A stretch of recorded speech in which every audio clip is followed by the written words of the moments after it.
Veer ji and Sandeep ji Toronto तो। Kulveer ji and Sandeep ji ਤੁਹਾਡਾ ਸਵਾਗਤ ਹੈ ਸ਼ੋਅ ਵਿੱਚ। Thank you ji. ਇੰਡੀਆ ਵਿੱਚ ਮੇਰੇ ਨਾਲ ਫਿਰ ਤੋਂ ਜੁੜ ਰਹੇ ਨੇ ਸਬਦੀਸ਼ ਜੀ ਮੋਹਾਲੀ ਤੋਂ ਤੇ ਦਿਲਰਾਜ ਜੀ ਜਲੰਧਰ ਤੋਂ। ਦਿਲਰਾਜ ਜੀ ਐਂਡ ਸਬਦੀਸ਼ ਜੀ ਤੁਹਾਡੇ ਦੋਵਾਂ ਦਾ ਸ਼ੋਅ ਵਿੱਚ ਸਵਾਗਤ ਕਰਾਂਗੇ। ਥੋੜੀ ਜੀ ਇਸ ਤੋਂ ਪਹਿਲਾਂ ਅਸੀਂ ਵਾਪਸ ਹਿਸਟਰੀ ਵੱਲ ਜ਼ਰੂਰ ਝਾਤੀ ਮਾਰਾਂਗੇ। ਜੇ ਅੱਜ ਦੀ ਡੇਟ ਤੱਕ ਵੇਖੀਏ ਇੰਡੀਆ ਵਿੱਚ 1984 ਤੋਂ ਲੈ ਕੇ ਹੁਣ ਤੱਕ ਲਗਭਗ 1920 ਅਟੈਕ ਹੋ ਲਗਭਗ 64 ਅਟੈਕ ਹੋ ਚੁੱਕੇ ਨੇ, ਜਿਹਦੇ ਵਿੱਚ ਕਿ 1920 ਜਾਨਾਂ ਜਾ ਚੁੱਕੀਆਂ ਨੇ। ਪਹਿਲਾ ਅਟੈਕ ਜਿੱਦਾਂ ਕਿ ਮੈਂ ਤੁਹਾਨੂੰ ਦੱਸਿਆ 1984 ਵਿੱਚ ਤਾਮਿਲਨਾਡੂ ਵਿੱਚ ਹੋਇਆ ਸੀ। ਕਿ ਹਾਲ ਹੀ ਦੀ ਗੱਲ ਕਰੀਏ ਤੇ ਪੰਜਾਬ ਵਿੱਚ ਇਹ 5 ਮਹੀਨੇ ਵਿੱਚ ਦੂਜਾ ਅਟੈਕ ਹੈ। ਪਠਾਨਕੋਟ ਦੇ ਜੇ ਅਟੈਕ ਦੀ ਗੱਲ ਕਰੀਏ ਸ਼ੁਰੂ ਹੋਏ ਬਾਅਦ ਇਸ ਅਟੈਕ ਦੀ ਹੋਈ ਸੀ 1 ਜਨਵਰੀ ਵੱਲੋਂ, ਜਿੱਥੇ ਕਿ ਗੁਰਦਾਸਪੁਰ ਦੇ ਐਸਪੀ ਨੇ ਇੱਕ ਖੁਲਾਸਾ ਕੀਤਾ ਸੀ ਕਿ ਉਹਨਾਂ ਨੂੰ 4 ਕੇ 5 ਆਰਮੀ ਦੀ ਯੂਨੀਫਾਰਮ ਵਿੱਚ ਆਤੰਕਵਾਦੀਆਂ ਨੇ ਅਰੈਸਟ ਕੀਤਾ ਸੀ ਜਾਂ ਬੰਦੀ ਬਣਾਇਆ ਸੀ। ਉੱਥੋਂ ਸਭ ਤੋਂ ਪਹਿਲਾਂ ਅਟੈਕ ਦਾ ਖੁਲਾਸਾ ਉੱਥੋਂ ਹੋਇਆ ਸੀ। ਕਾਫੀ ਕੁਐਸਚਨ ਗੁਰਦਾਸਪੁਰ ਦੇ ਐਸਪੀ ਉੱਤੇ ਵੀ ਉੱਠੇ। ਜੋ ਅੱਜ ਦੀ ਤਾਜ਼ਾ ਜਾਣਕਾਰੀ ਉੱਤੇ ਇਹ ਵੀ ਪਤਾ ਲੱਗ ਰਿਹਾ ਕਿ ਐਸਪੀ ਸਾਹਿਬ ਦੇ ਜਿਹੜੇ ਬਿਆਨ ਨੇ ਕੁਝ ਮਿਲ ਨਹੀਂ ਰਹੇ ਨੇ। ਇੱਕ ਥੋੜੀ ਜਿਹੀ ਮੈਂ ਹੋਰ ਜਾਣਕਾਰੀ ਦੇਣਾ ਚਾਹੂੰਗਾ। ਜਦੋਂ ਐਸਪੀ ਸਾਹਿਬ ਨੂੰ ਬੰਦੀ ਬਣਾਇਆ ਸੀ, ਇੱਕ ਐਸਯੂਵੀ ਵਿੱਚ ਜਾ ਰਹੇ ਸੀ, ਉਹਨਾਂ ਦੇ ਨਾਲ ਉਹਨਾਂ ਦਾ ਕੁੱਕ ਤੇ ਇੱਕ ਦੋਸਤ ਜੋ ਕਿ ਸੁਨਿਆਰਾ ਸੀ। 1 ਜਨਵਰੀ ਨੂੰ ਇਹ ਹਾਦਸਾ ਵਾਪਰਦਾ ਹੈ ਲਗਭਗ 3 ਵਜੇ। 2 ਜਨਵਰੀ ਨੂੰ ਲਗਭਗ 12:30 ਵਜੇ 2 ਜਨਵਰੀ ਨੂੰ ਪਠਾਨਕੋਟ ਵਿੱਚ ਅਟੈਕ ਹੁੰਦਾ ਵਾ। ਅਟੈਕ ਤੋਂ ਪਹਿਲਾਂ 12:40 ਤੋਂ ਲੈ ਕੇ 2:30 ਤੱਕ 4 ਕਾਲਸ ਇੰਟਰਸੈਪਟ ਕੀਤੀਆਂ ਜਾਂਦੀਆਂ ਨੇ ਇੰਡੀਅਨ ਇੰਟੈਲੀਜੈਂਸ ਵੱਲੋਂ, ਜਿਹੜੀਆਂ ਕਾਲਾਂ ਆਤੰਕਵਾਦੀਆਂ ਵੱਲੋਂ ਪਾਕਿਸਤਾਨ ਵਿੱਚ ਗਈਆਂ ਸੀ। ਉਸ ਤੋਂ ਬਾਅਦ ਜੋ ਵੀ ਅਟੈਕ ਵਿੱਚ ਹੋਇਆ ਤੁਹਾਡੇ ਸਾਹਮਣੇ ਆ। ਅਜੇ ਤੱਕ 7 ਫੌਜੀਆਂ ਦੀ ਜਾਨਾਂ ਜਾ ਚੁੱਕੀਆਂ ਨੇ, ਇੱਕ ਸਿਵਿਲੀਅਨ ਦੀ ਜਾਨ ਵੀ ਜਾ ਚੁੱਕੀ ਆ। ਹੁਣ ਤੱਕ ਤਾਜ਼ਾ ਖਬਰਾਂ ਦੇ ਅਨੁਸਾਰ 6 ਆਤੰਕਵਾਦੀਆਂ ਨੂੰ ਮਾਰ ਗਿਰਾਇਆ ਵਾ। ਕੌਮਿੰਗ ਆਪਰੇਸ਼ਨ ਅਜੇ ਵੀ ਜਾਰੀ ਆ, ਕਿਉਂਕਿ ਕਿਤੇ ਅਜੇ ਤੱਕ ਇਹ ਕਨਫਰਮ ਨਹੀਂ ਹੋ ਪਾ ਰਿਹਾ ਕਿ ਆਤੰਕਵਾਦੀਆਂ ਦੇ ਨੰਬਰ ਕਿੰਨੇ ਸੀ, 4 ਸੀ, 6 ਸੀ ਜਾਂ ਸ਼ਾਇਦ ਉਸ ਤੋਂ ਵੀ ਜ਼ਿਆਦਾ ਸੀ। ਪਰ ਇੱਕ ਕੁਐਸਚਨ ਹਮੇਸ਼ਾ ਦੀ ਤਰ੍ਹਾਂ ਇਹ ਇੰਡੀਅਨ ਗਵਰਨਮੈਂਟਸ ਉੱਤੇ, ਇੰਡੀਅਨ ਇੰਟੈਲੀਜੈਂਸ ਉੱਤੇ ਉੱਠਦਾ ਰਹੂਗਾ ਕਿ ਕਿਤੇ ਨਾ ਕਿਤੇ ਇੰਡੀਅਨ ਇੰਟੈਲੀਜੈਂਸ ਵੱਲੋਂ ਇਹ ਲਾਪਰਵਾਹੀ ਕੀਤੀ ਗਈ। ਜਦਕਿ ਇੱਕ ਦਿਨ ਪਹਿਲਾਂ ਐਸਪੀ ਸਾਹਿਬ ਦੇ ਬਿਆਨ ਨੂੰ ਜੇ ਸੀਰੀਅਸਲੀ ਲਿਆ ਜਾਂਦਾ ਤੇ ਸ਼ਾਇਦ ਇਸ ਟੈਰਰਿਸਟ ਅਟੈਕ ਨੂੰ ਰੋਕ ਲਿਆ ਜਾਂਦਾ। ਦੂਜੀ ਥੋੜੀ ਜਿਹੀ ਮੈਂ ਇਸ਼ਾਰਾ ਕਰਨਾ ਚਾਹੂੰਗਾ, ਇਸ ਅਟੈਕ ਵਿੱਚ ਜੋ ਆਤੰਕਵਾਦੀਆਂ ਕੋਲ ਅਸਲਾ ਸੀ ਕਾਫੀ ਮਾਤਰਾ ਵਿੱਚ ਸੀ। ਉਹਦਾ ਵੀ ਕੁਐਸਚਨ ਉੱਠ ਰਿਹਾ ਹੈ ਕਿ ਉਹ ਅਸਲਾ ਆਤੰਕਵਾਦੀਆਂ ਕੋਲ ਗੁਰਦਾਸਪੁਰ ਵਿੱਚ ਇੰਨੀ ਮਾਤਰਾ ਵਿੱਚ ਕਿੱਥੇ ਆਇਆ। ਪਰ ਜਦੋਂ ਵੀ ਇੰਡੀਆ ਵਿੱਚ ਟੈਰਰਿਸਟ ਅਟੈਕ ਹੁੰਦਾ ਵਾ, ਇੱਕ ਨਾ ਸਭ ਤੋਂ ਪਹਿਲਾਂ ਆ ਜਾਂਦਾ ਵਾ ਪਾਕਿਸਤਾਨ ਦਾ। ਸੇਮ ਚੀਜ਼ ਐਰਕੀ ਹੋਈ, ਜਿੱਦਾਂ ਹੀ ਅਟੈਕ ਹੋਇਆ ਪਾਕਿਸਤਾਨ ਉੱਤੇ ਉਂਗਲੀਆਂ ਖੜੀਆਂ ਸ਼ੁਰੂ ਹੋ ਗਈਆਂ। ਪਾਕਿਸਤਾਨ ਮੀਡੀਆ ਦੀ ਜੇ ਗੱਲ ਕਰੀਏ, ਉਹਨਾਂ ਵੀ ਇੰਡੀਆ ਉੱਤੇ ਕਾਫੀ ਦੋਸ਼ ਲਾਏ ਨੇ। Indian intelligence, Indian air force, Indian army ਉੱਤੇ ਵੀ ਕਾਫੀ ਦੋਸ਼ ਲਾਏ ਨੇ। ਦਿਲਰਾਜ ਸਿੰਘ ਜੀ, ਸਭ ਤੋਂ ਪਹਿਲਾਂ ਮੈਂ ਗੱਲਬਾਤ ਤੁਹਾਡੇ ਤੋਂ ਸ਼ੁਰੂ ਕਰਨਾ ਚਾਹੂੰਗਾ। ਮੈਂ ਚਾਹੂੰਗਾ ਕਿ ਜੇ ਮੇਰੇ ਕੋਲ ਕੋਈ ਜਾਣਕਾਰੀ ਛੁੱਟ ਗਈ ਹੋਵੇ ਤੁਸੀਂ ਉਹ ਦਰਸ਼ਕਾਂ ਨਾਲ ਸਾਂਝੀ ਕਰ ਦਿਓ। ਹਰਪ੍ਰੀਤ ਜੀ, ਆਲਮੋਸਟ ਸਾਰਾ ਕੁਝ ਤੁਸੀਂ ਕਵਰ ਕਰ ਹੀ ਲਿਆ ਹੈਗਾ। ਮੈਂ ਇੱਥੇ ਇੱਕ ਗੱਲ ਦੱਸਣੀ ਚਾਹੁੰਦਾ ਕਿ ਇਹ ਜਿਹੜਾ ਆਪਰੇਸ਼ਨ ਸ਼ੁਰੂ ਹੋਇਆ ਸੀਗਾ 2 ਤਰੀਕ ਨੂੰ, ਇੱਕ ਆਪਰੇਸ਼ਨ ਚੱਲਣ ਤੋਂ ਕੁਝ ਘੰਟਿਆਂ ਬਾਅਦ ਹੀ ਜਿਹੜੇ ਗ੍ਰਹਿ ਮੰਤਰੀ ਹੈ ਰਾਜਨਾਥ ਸਿੰਘ, ਉਹਨਾਂ ਨੇ ਟਵਿੱਟਰ ਤੇ ਵਧਾਈ ਦੇ ਦਿੱਤੀ ਸੀ ਇੰਡੀਅਨ ਸੋਲਜਰਸ ਨੂੰ ਕਿ ਆਪਰੇਸ਼ਨ ਖਤਮ ਹੋ ਚੁੱਕਾ ਹੈ ਤੇ ਅਸੀਂ ਸਕਸੈਸਫੁਲ ਆਪਰੇਸ਼ਨ ਕਾਮਯਾਬ ਕਰ ਲਿਆ ਹੈਗਾ। ਜਦ ਕਿ ਆਪਰੇਸ਼ਨ 2 ਦਿਨ ਬਾਅਦ ਤੱਕ ਵੀ ਚੱਲਦਾ ਪਿਆ। ਇਹਦੇ ਤੋਂ ਇਹ ਪਤਾ ਚੱਲਦਾ ਕਿ ਉੱਤੇ ਵਾਲਿਆਂ ਦੀ ਤੇ ਥੱਲੇ ਜਿਹੜਾ ਬੇਸ ਤੇ ਕੰਮ ਕਰਦੇ ਆ ਉਹਨਾਂ ਦਾ ਕਿੰਨਾ ਕੋਆਰਡੀਨੇਸ਼ਨ ਸੀਗਾ। ਕੋਆਰਡੀਨੇਸ਼ਨ ਦੀ ਕਮੀ ਸਾਫ਼ ਦਿਖਦੀ ਹੈ। ਦੂਜੀ ਜਿਹੜੀ ਇੰਪੋਰਟੈਂਟ ਚੀਜ਼, ਇਹ ਆਪਰੇਸ਼ਨ ਦਾ ਜਿਹੜਾ ਜ਼ਿਆਦਾਤਰ ਭਾਰ ਉਹ NSC ਤੇ ਪਾਇਆ ਗਿਆ, ਜਦ ਕਿ ਉਸੇ ਜਗ੍ਹਾ ਤੇ ਪਠਾਨਕੋਟ ਤੇ 2 ਵੱਡੇ 에ਅਰਬੇਸ ਹੈ। 에ਅਰਬੇਸ ਦੀ ਆਪਾਂ ਗੱਲ ਕਰੀਏ, 에ਅਰਫੋਰਸ ਵੀ ਉੱਤੇ ਹੈਗੀ ਹੈ ਤੇ ਇੰਡੀਅਨ ਆਰਮੀ ਦਾ ਵੀ ਉੱਤੇ ਬਹੁਤ ਵੱਡਾ ਆਰਮੀ ਦਾ ਬੇਸ ਹੈਗਾ। ਉਹਨਾਂ ਨੂੰ ਪਿੱਛੇ ਕਰਕੇ NSC ਦੇ 120 ਕਮਾਂਡਰਾਂ ਨੂੰ ਇਸ ਆਪਰੇਸ਼ਨ ਤੇ ਪਾਇਆ ਗਿਆ, ਫਰੰਟ ਤੋਂ ਲੀਡ ਕਰਨ ਦਾ ਦਿੱਤਾ ਗਿਆ। ਤੇ ਇਹ ਸਾਰੀਆਂ ਗੱਲਾਂ ਕਿਤੇ ਨਾ ਕਿਤੇ ਕੋਆਰਡੀਨੇਸ਼ਨ ਦੀ ਕਮੀ ਹੋਈ। ਤੀਜੀ ਗੱਲ ਆਪਾਂ ਕਰੀਏ ਕਿ ਹੁਣ ਗੱਲਾਂ ਜਿਹੜੀ NSC ਦੀ ਇੱਕ ਰਿਪੋਰਟ ਆਈ ਹੈਗੀ ਹੈ, NIA ਨੇ ਰਿਪੋਰਟ ਦਿੱਤੀ ਹੈ ਕਿ ਪੰਜਾਬ ਪੁਲਿਸ ਦਾ ਬੜਾ ਵੱਡਾ ਰੋਲ ਸੀਗਾ ਇਹ ਆਪਰੇਸ਼ਨ ਹੋਣ ਦੇ ਵਿੱਚ। ਜਿੱਦਾਂ ਤੁਸੀਂ ਦੱਸਿਆ ਕਿ SP ਸਲਵਿੰਦਰ ਸਿੰਘ, ਜਿਨ੍ਹਾਂ ਨੂੰ ਪਹਿਲੇ ਅਗਵਾ ਕਰ ਲਿਆ ਸੀਗਾ, ਉਸ ਤੋਂ ਬਾਅਦ ਉਹਨਾਂ ਨੂੰ ਛੱਡਣ ਤੋਂ ਬਾਅਦ ਉਹਨਾਂ ਨੇ ਪੰਜਾਬ ਪੁਲਿਸ ਨੂੰ ਇਤਲਾਹ ਵੀ ਦੇ ਦਿੱਤੀ, ਪਰ ਕਿਤੇ ਵੀ ਪੰਜਾਬ ਪੁਲਿਸ ਨੇ ਉਹ ਜਿਹੜੀ ਇੱਕ ਉਹਨੂੰ ਸੀਰੀਅਸ ਤੇ ਨਹੀਂ ਲਿਆ। ਅੱਤਵਾਦੀ ਉੱਥੋਂ ਉਸ ਜਗ੍ਹਾ ਤੋਂ ਲੈ ਕੇ ਜਿੱਥੇ SP ਸਲਵਿੰਦਰ ਨੂੰ ਕਿਡਨੈਪ ਕੀਤਾ ਗਿਆ ਸੀਗਾ, ਉੱਥੋਂ ਪਿੱਛੇ ਜੰਗਲਾਂ ਤੱਕ, 에ਅਰਬੇਸ ਤੇ 에ਅਰਪੋਰਟ ਦੇ ਜੰਗਲਾਂ ਦੇ ਬੈਕ ਸਾਈਡ ਤੱਕ ਕਿੱਦਾਂ ਪਹੁੰਚੇ, ਇਹ ਵੀ ਹਜੇ ਤੱਕ ਇੱਕ ਰਾਜ ਬਣਿਆ ਹੋਇਆ ਹੈਗਾ। ਪੰਜਾਬ ਪੁਲਿਸ ਨੂੰ ਜੇ ਪਤਾ ਚੱਲ ਗਿਆ ਸੀਗਾ ਤੇ ਉਹ ਕਿਉਂ ਨਹੀਂ ਰੋਕਿਆ ਗਿਆ, ਇੰਟੈਲੀਜੈਂਸ ਏਜੰਸੀਜ਼ ਨੂੰ ਜੇ ਪਤਾ ਚੱਲ ਗਿਆ ਸੀ ਤੇ ਉਹਨਾਂ ਨੂੰ ਕਿਉਂ ਨਹੀਂ ਰੋਕਿਆ ਗਿਆ। ਇਹ ਸਾਰੀਆਂ ਚੀਜ਼ਾਂ ਕਿਤੇ ਨਾ ਕਿਤੇ ਇਸ਼ਾਰਾ ਕਰਦੀਆਂ ਕਿ ਲੈਕ ਆਫ ਇੰਟੈਲੀਜੈਂਸ ਜਾਂ ਲੈਕ ਆਫ ਕੋਆਰਡੀਨੇਸ਼ਨ ਕਰਕੇ ਇਹ ਪੂਰਾ ਹਮਲਾ ਹੋਇਆ ਹੈਗਾ। ਇਹ ਹਮਲਾ ਹੋਰ ਵੀ ਵੱਡਾ ਹੋ ਸਕਦਾ ਸੀਗਾ ਜੇ ਸਾਡੇ ਜਿਹੜੇ ਉੱਥੇ ਫੌਜੀ ਭਰਾ ਬੈਠੇ ਸੀਗੇ ਉਹ ਬਹੁਤੇ ਮੁਸਤੈਦ ਨਾ ਹੁੰਦੇ, ਕਿਉਂਕਿ ਇੱਕ ਅਲਰਟ ਮਿਲ ਗਿਆ ਸੀਗਾ। ਇਸ ਕਰਕੇ ਜਿਹੜੇ ਅੱਤਵਾਦੀ ਹੈ ਜੋ ਉਹਨਾਂ ਦਾ ਮੁੱਖ ਟੀਚਾ ਸੀਗਾ ਕਿ ਇੰਡੀਅਨ ਜੈਟ ਫਲਾਈਟ ਜਿਹੜੀਆਂ ਹੈਗੀਆਂ MiG-29 ਤੇ MiG-21 ਉਹਨਾਂ ਨੂੰ ਅਟੈਕ ਕਰਨਾ ਜਾਂ ਉੱਥੇ ਜਿਹੜੇ ਆਇਲ ਬੇਸ ਸੀਗਾ ਉਹਦੇ ਤੇ ਅਟੈਕ ਕਰਨਾ, ਜੋ ਗੱਲਾਂ ਨਿਕਲ ਕੇ ਸਾਹਮਣੇ ਆ ਰਹੀਆਂ ਉਹ ਤਾਂ ਨਾਕਾਮ ਕਰ ਦਿੱਤਾ ਗਿਆ। ਪਰ ਤਾਂ ਵੀ ਇੱਕ ਸਾਲ ਕੀ ਮਤਲਬ 6-7 ਅੱਤਵਾਦੀ ਹੋਣ ਤੇ ਤੁਹਾਡੀ ਦੁਨੀਆ ਦੀ ਤੀਜੀ ਲਾਰਜੈਸਟ ਫੌਜ ਹੋਵੇ ਤੇ ਤੁਹਾਨੂੰ ਪਹਿਲੇ ਤੁਹਾਡੀ ਇੰਟੈਲੀਜੈਂਸ ਨੂੰ ਤੁਹਾਡੀ ਪੁਲਿਸ ਨੂੰ ਪਹਿਲੇ ਪਤਾ ਹੋਵੇ, ਉਹਦੇ ਬਾਵਜੂਦ ਅੱਤਵਾਦੀ ਅੰਦਰ ਵੜ ਜਾਣ ਤੇ ਇਹ ਆਪਣੇ ਆਪ ਵਿੱਚ ਇੱਕ ਬੜੀ ਹਾਸੋਹਾਣੀ ਜੀ ਚੀਜ਼। ਥੈਂਕ ਯੂ ਦਿਲਦਾਰ ਸਿੰਘ ਜੀ। ਇੱਕ ਦਰਸ਼ਕਾਂ ਨੂੰ ਮੈਂ ਥੋੜੀ ਜਿਹੀ ਜਾਣਕਾਰੀ ਹੋਰ ਦੇਣਾ ਚਾਹੂੰਗਾ। ਜੇ ਪਠਾਨਕੋਟ ਦੇ 에ਅਰ ਬੇਸ ਦੀ ਗੱਲ ਕਰੀਏ ਤੇ ਲਗਭਗ 2000 ਏਕੜ ਵਿੱਚ 2000 ਕਿੱਲਿਆਂ ਵਿੱਚ 에ਅਰ ਬੇਸ ਫੈਲਿਆ ਹੋਇਆ ਵਾ। 24 ਸਕੁਅਰ ਕਿਲੋਮੀਟਰ ਦਾ ਏਰੀਆ ਨੇ ਕਵਰ ਕੀਤਾ ਹੋਇਆ ਵਾ। ਇੰਨੇ ਵੱਡੇ ਏਰੀਏ ਵਿੱਚ ਜੇ ਕੋਈ ਜਾ ਕੇ ਵੜ ਕੇ ਲੁਕ ਜਾਂਦਾ ਵਾ ਉਹਨੂੰ ਲੱਭਣਾ ਕੋਈ ਆਸਾਨ ਨਹੀਂ ਹੈਗਾ ਵਾ। ਜਿੱਦਾਂ ਦਿਲਦਾਰ ਜੀ ਨੇ ਅਜੇ ਤੱਕ ਦੱਸਿਆ ਕਿ ਇਹ ਕੁਐਸਚਨ ਫਿਰ ਵੀ ਉੱਠਦੇ ਰਹਿਣਗੇ। ਜੋ ਐਸਪੀ ਸਾਹਿਬ ਦੀ ਇਹਦੇ ਵਿੱਚ ਰੋਲ ਰਿਹਾ ਵਾ ਉਹ ਤੇ ਥੋੜੇ ਜਿਹੇ ਸ਼ੱਕ ਇਹ ਵੀ ਉੱਠਦੇ ਆ ਕਿ ਪੰਜਾਬ ਪੁਲਿਸ ਤੇ ਡਰੱਗ ਮਾਫੀਆ ਨੂੰ ਲੈ ਕੇ ਪੁਲਿਸ ਵਾਲਿਆਂ ਦਾ ਡਰੱਗ ਡੀਲਰਸ ਨਾਲ ਮਿਲ ਕੇ ਕੰਮ ਕਰਨਾ, ਡਰੱਗ ਤੋਂ ਬਾਰਡਰ ਤੋਂ ਡਰੱਗ ਕ੍ਰਾਸ ਕਰਨਾ, ਇਦਾਂ ਦੇ ਮਾਮਲੇ ਸਾਹਮਣੇ ਆਉਂਦੇ ਰਹੇ ਨੇ। ਐਸਪੀ ਸਾਹਿਬ ਦਾ ਜੋ ਇੱਥੇ ਰੋਲ ਆ ਉੱਥੇ ਵੀ ਕਿਤੇ ਨਾ ਕਿਸੇ ਇਹ ਕੁਐਸਚਨਸ ਜਾਂ ਇਦਾਂ ਦੀ ਗੱਲਾਂ ਸੁਣਨ ਨੂੰ ਆ ਰਹੀਆਂ। ਕਿਤੇ ਐਸਪੀ ਸਾਹਿਬ ਨੇ ਇਹ ਤੇ ਨਹੀਂ ਕਿ ਡਰੱਗ ਡੀਲਰਸ ਨੂੰ ਬਾਰਡਰ ਕ੍ਰਾਸ ਕਰਨ ਗਏ ਹੋਣ, ਕਿਉਂਕਿ 1 ਤਰੀਕ ਦੇ ਕਿਉਂਕਿ ਉਸ ਤੋਂ ਪਹਿਲਾਂ ਇੰਡੀਅਨ ਇੰਟੈਲੀਜੈਂਸ ਨੇ ਪੰਜਾਬ ਇੰਟੈਲੀਜੈਂਸ ਨੂੰ, ਜਿਹਦੇ ਵਿੱਚ ਕਿ ਪੰਜਾਬ ਪੁਲਿਸ ਦੇ ਆਲਾ ਅਫਸਰ ਵੀ ਆਉਂਦੇ ਨੇ, ਡੀਐਸਪੀ ਐਸਪੀ ਨੂੰ ਇਹ ਡਾਕੂਮੈਂਟਸ ਜਾਰੀ ਕਰ ਦਿੱਤੇ ਗਏ ਸੀ ਜਿਹਦੇ ਵਿੱਚ ਇਹ ਆਖਿਆ ਗਿਆ ਸੀ ਕਿ ਪਠਾਨਕੋਟ ਜਾਂ ਦੂਜੇ ਬਾਰਡਰ ਵਾਲੇ ਏਰੀਆ ਤੇ ਅਟੈਕ ਹੋ ਸਕਦੇ ਨੇ। ਐਸਪੀ ਰੈਂਕ ਹੋਣ ਦੇ ਨਾਲ ਇਹ ਸਾਫ਼ ਜ਼ਾਹਿਰ ਹੈ ਕਿ ਐਸਪੀ ਸਾਹਿਬ ਕੋ ਵੀ ਉਹ ਇਨਫੋਰਮੇਸ਼ਨ ਆਈ ਸੀ। ਉਸ ਤੋਂ ਬਾਅਦ ਵੀ ਰਾਤ ਨੂੰ ਬਿਨਾਂ ਕੇ ਬੋਡੀਗਾਰਡ ਦੇ ਆਪਣੇ ਕੁੱਕ ਦੇ ਨਾਲ ਇੱਕ ਸੁਨਾਰੇ ਦੋਸਤ ਦੇ ਨਾਲ ਬਾਰਡਰ ਤੇ ਜਾਣਾ ਤੇ ਜਿੱਦਾਂ ਦੀ ਇਹ ਗੱਲ ਸਾਹਮਣੇ ਆ ਰਹੀ ਆ। ਹੁਣ ਐਨਆਈਏ ਵੱਲੋਂ ਇਹ ਵੀ ਆਖਿਆ ਜਾ ਰਿਹਾ ਕਿ ਐਸਪੀ ਸਾਹਿਬ ਜੋ ਆਤੰਕਵਾਦੀ ਨੰਬਰ ਦੱਸ ਰਿਹਾ ਉਹਨਾਂ ਵਿੱਚ ਵੀ ਫਰਕ ਆ, ਕਿਤੇ ਨਾ ਕਿਤੇ ਸ਼ੱਕ ਤੇ ਉਠਾਉਂਦਾ ਰਹੂਗਾ। ਕੁਲਵੀਰ ਜੀ, ਗੱਲਬਾਤ ਮੈਂ ਹੁਣ ਤੁਹਾਡੇ ਤੋਂ ਥੋੜੇ ਜਿਹੇ ਵਿਚਾਰ ਤੁਹਾਡੇ ਜਾਣਨਾ ਚਾਹੁੰਦਾ ਹਾਂ। ਪਾਕਿਸਤਾਨ ਤੇ ਉਂਗਲੀ ਉਠਾਉਣਾ, ਜੇ ਜਦੋਂ ਵੀ ਇੰਡੀਆ 'ਚ ਅਟੈਕ ਹੁੰਦਾ ਵਾ ਅਸੀਂ ਪਾਕਿਸਤਾਨ ਤੇ ਉਂਗਲੀ ਉਠਾ ਦਿੰਦੇ ਆ, ਜਦੋਂ ਪਾਕਿਸਤਾਨ ਤੇ ਅਟੈਕ ਹੁੰਦਾ ਪਾਕਿਸਤਾਨ ਇੰਡੀਆ ਤੇ ਉਂਗਲੀ ਉਠਾ ਦਿੰਦਾ ਵਾ। ਪਰ ਅਟੈਕ ਦੇ ਬਿਲਕੁਲ ਜਦੋਂ ਅਟੈਕ ਹੁੰਦਾ ਵਾ ਬਿਲਕੁਲ ਘੱਟ ਡਿਊਰੇਸ਼ਨ ਵਿੱਚ ਪਾਕਿਸਤਾਨ ਤੇ ਉਂਗਲੀ ਉਠਾਉਣਾ ਕੀ ਜਾਇਜ਼ ਆ? ਕੀ ਉਂਗਲੀ ਉਠਾਉਣ ਤੋਂ ਪਹਿਲਾਂ ਕੁਝ ਜ਼ਿਆਦਾ ਜਾਣਕਾਰੀ ਮੁਹੱਲਾ ਕਰ ਲੈਣੀ ਚਾਹੀਦੀ ਸੀ ਕਿ ਹਮੇਸ਼ਾ ਦੀ ਤਰ੍ਹਾਂ ਅਸੀਂ ਜਦੋਂ ਵੀ ਅਟੈਕ ਹੁੰਦਾ ਵਾ ਅੱਖਾਂ ਮੂਚ ਕੇ ਪਾਕਿਸਤਾਨ ਦਾ ਨਾਂ ਲਾ ਦਈਏ? ਅੱਖਾਂ ਮੀਚ ਕੇ ਪਾਕਿਸਤਾਨ ਦਾ ਨਾਮ ਲਾਉਣਾ ਤੇ ਕਿਤੇ ਨਾ ਕਿਤੇ ਗਲਤ ਹੀ ਹੈ। ਪਰ ਜਿਹੜੀ ਜ਼ਿਆਦਾ ਜ਼ਰੂਰੀ ਚੀਜ਼ ਇੱਥੇ ਹੈਗੀ ਹੈ ਕਿ ਕਿਉਂਕਿ ਪਾਕਿਸਤਾਨ ਜਿਹੜਾ ਹੈਗਾ ਪੂਰੇ ਪੰਜਾਬ ਦੇ ਨਾਲ, ਪੂਰੇ ਜੰਮੂ ਦੇ ਨਾਲ ਸਾਡਾ ਇਹ ਬਾਰਡਰ ਲੱਗਦਾ ਤੇ ਸਭ ਤੋਂ ਜਿਹੜੀ ਜ਼ਿਆਦਾ ਉਮੀਦ ਹੈਗੀ ਹੈ ਜਾਂ ਸਭ ਤੋਂ ਜਿਹੜਾ ਜ਼ਿਆਦਾ ਸ਼ੱਕ ਉਹਦੇ ਤੇ ਹੀ ਜਾਂਦਾ, ਕਿਉਂਕਿ ਔਰ ਜਿੰਨੀ ਆਪਾਂ ਜੇ ਪਿਛਲੀਆਂ ਐਕਟੀਵਿਟੀਜ਼ ਦੇਖੀਏ ਪਾਕਿਸਤਾਨ ਵੱਲੋਂ, ਜਿੰਨੀਆਂ ਵੀ ਟੈਰਰਿਜ਼ਮ ਦਾ ਇੰਡੀਆ ਦੇ ਵਿੱਚ ਐਕਟੀਵਿਟੀਜ਼ ਹੋਈਆਂ ਉਹਨਾਂ ਦਾ ਕਿਤੇ ਨਾ ਕਿਤੇ ਤਾਰ ਜਾ ਕੇ ਪਾਕਿਸਤਾਨ ਨਾਲ ਜ਼ਰੂਰ ਜੁੜਦਾ। ਜਿਸ ਤਰ੍ਹਾਂ ਇਸ ਕੇਸ ਦੇ ਵਿੱਚ ਵੀ ਜੈਸ਼-ਏ ਮੁਹੰਮਦ ਦੇ ਉੱਪਰ ਜਿਹੜੀ ਹੈਗੀ ਆ ਜ਼ਿੰਮੇਵਾਰੀ ਜਾ ਰਹੀ ਹੈ ਜਾਂ ਜੈਸ਼-ਏ ਮੁਹੰਮਦ ਦਾ ਨਾਮ ਲੱਗ ਰਿਹਾ ਕਿ ਇਹ ਉਹਨਾਂ ਦਾ ਗਰੁੱਪ ਸੀ ਜਿਨ੍ਹਾਂ ਨੇ ਪਠਾਨਕੋਟ ਦਾ ਜਿਹੜਾ ਹੈਗਾ ਹਮਲਾ ਪਲਾਨ ਕੀਤਾ ਸੀ। ਉਹ ਪਾਕਿਸਤਾਨ ਦੇ ਨਾਲ ਹੀ ਬੇਸਿਕਲੀ ਸੰਬੰਧਿਤ ਹੈਗਾ। ਕੁਝ ਇਸ ਤਰ੍ਹਾਂ ਦੀਆਂ ਗੱਲਾਂ ਵੀ ਆ ਰਹੀਆਂ ਜਿੱਦਣ ਮੋਦੀ ਜੀ ਨੇ ਉੱਥੇ ਆਪਣਾ ਵਿਜ਼ਿਟ ਕੀਤੀ ਆ ਉਸ ਤੋਂ ਬਾਅਦ ਜਿਹੜੇ ਉੱਥੇ ਦੇ ਇਸ ਜੈਸ਼-ਏ ਮੁਹੰਮਦ ਗਰੁੱਪ ਹੈਗਾ ਉਹਨਾਂ ਵੱਲੋਂ ਇੱਕ ਚੇਤਾਵਨੀ ਵੀ ਆਈ ਸੀਗੀ। ਪਾਕਿਸਤਾਨ ਦਾ ਨਾਮ ਲੈਣਾ ਇੱਕਦਮ ਲੈਣਾ ਹੋ ਸਕਦਾ ਗਲਤ ਹੋਵੇ, ਪਰ ਇੰਡੀਆ ਦੇ ਵਿੱਚ ਜਦੋਂ ਵੀ ਜੇ ਆਪਾਂ ਹਿਸਟਰੀ ਨੂੰ ਲੈ ਕੇ ਚੱਲਦੇ ਹਾਂ, ਜਦੋਂ ਵੀ ਕੋਈ ਕਾਰਵਾਈ ਹੋਈ ਆ ਪਾਕਿਸਤਾਨ ਦੀ ਇਨਵੋਲਵਮੈਂਟ ਉਹਦੇ ਵਿੱਚ ਰਹੀ ਆ। ਔਰ ਦੂਸਰੀ ਗੱਲ ਆ ਕਿ ਜਿਹੜੀਆਂ ਇੰਟੈਲੀਜੈਂਸ ਵੱਲੋਂ ਜਿਹੜੀਆਂ ਕਾਲਸ ਇੰਟਰਸੈਕਟ ਕੀਤੀਆਂ ਗਈਆਂ, ਕਾਲਸ ਦੀ ਜਿਹੜਾ ਉਹਨਾਂ ਕੋਲ ਬਿਊਰੋ ਆਇਆ ਸੀਗਾ ਉਹਦੇ ਵਿੱਚ ਵੀ ਜਿਹੜੀਆਂ ਹੈਗੀਆਂ ਕਾਲਸ ਸੀਗੀਆਂ ਉਹ ਪਾਕਿਸਤਾਨ ਹੀ ਕੀਤੀਆਂ ਗਈਆਂ ਸੀਗੀਆਂ।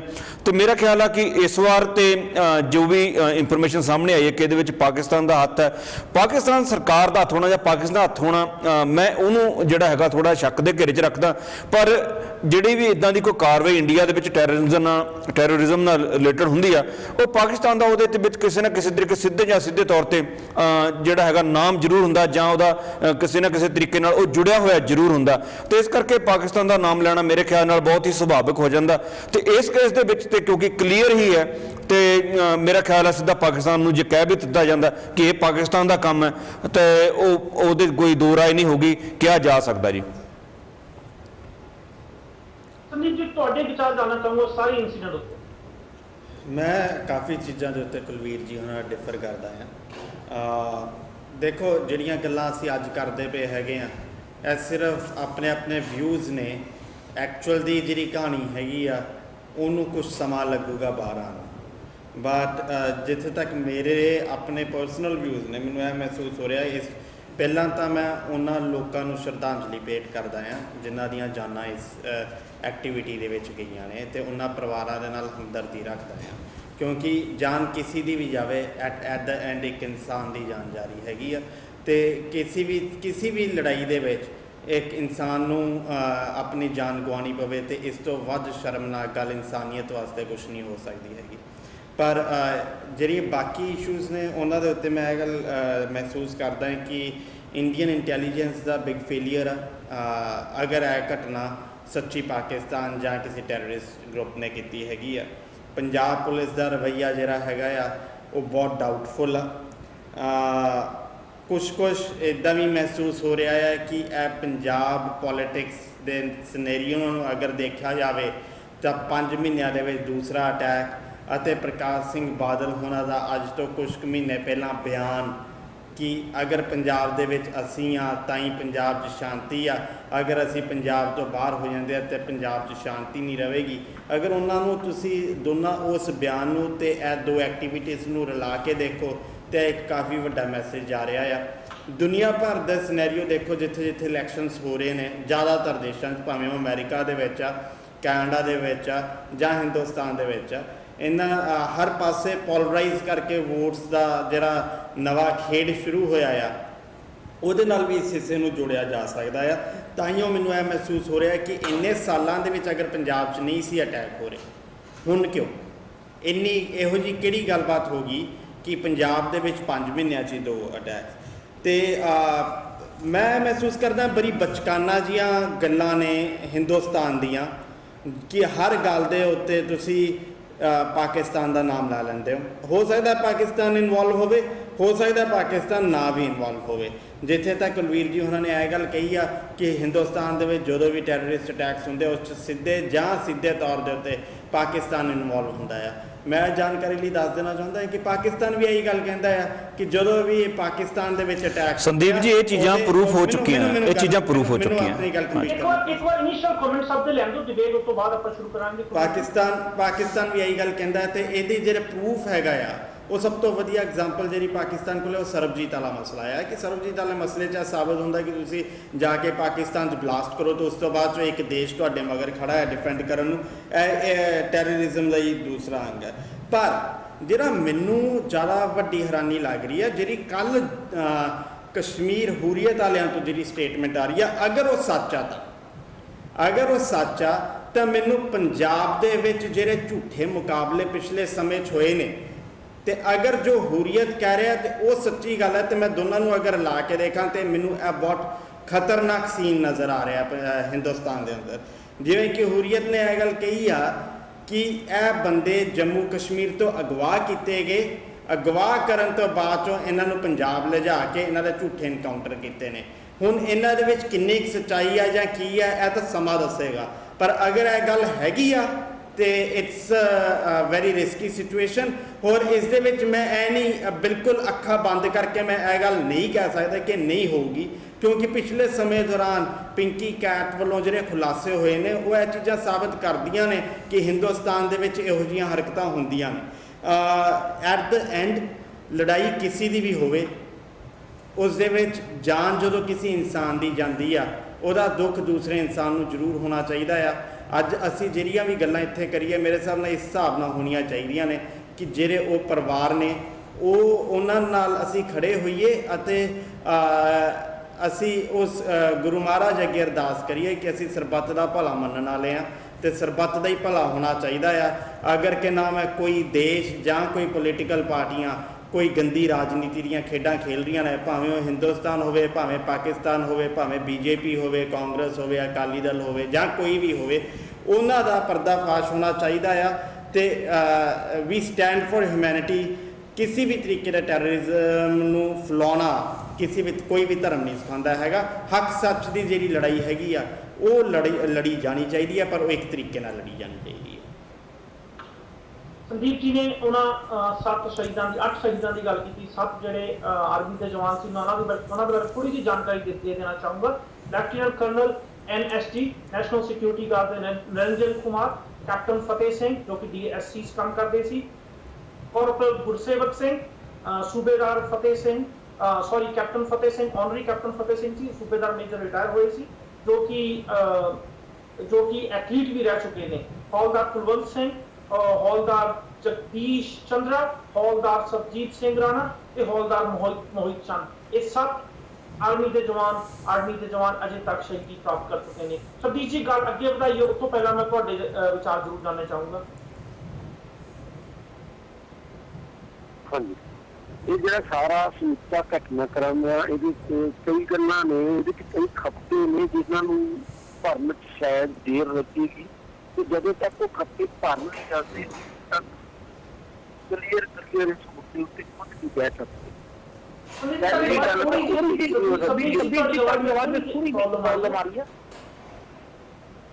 ਹਾਂਜੀ ਦੇਖੋ ਜਦੋਂ ਹਾਂਜੀ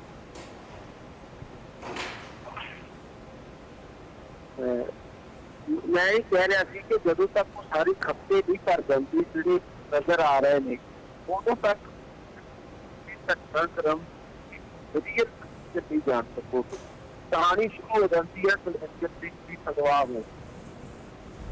ਇਹ ਸੱਚਮੁੱਚ ਇੰਨਾ ਵੱਡਾ ਅਟੈਕ ਕੀਤਾ ਗਿਆ ਸੀ ਤੇ ਉਸੇ ਗਰੁੱਪ ਵੱਲੋਂ ਹੀ ਕੀਤਾ ਗਿਆ ਸੀ ਜਿਹਦੇ ਅਗਵਾ ਕੀਤਾ। ਤਾਂ ਇਹ ਆਪਣੇ ਆਪ ਵਿੱਚ ਬੜੀ ਦਿਲਚਸਪ ਗੱਲ ਹੈ ਕਿ ਵੱਡਾ ਐਕਸ਼ਨ ਪਹਿਲਾਂ ਇੱਕ ਐਸਾ ਕਰ ਰਹੇ ਹੋ ਜਿਹਦੇ ਵਿੱਚ ਚੌਕ ਕਰਤਾ ਯਤਨ ਕਰ ਰਹੇ ਹੋ, ਖਿਲਾਫ ਐਕਟਿਵ ਕਾਰਵਾਈ ਕਰਨ ਜਾ ਰਹੇ ਹੋ।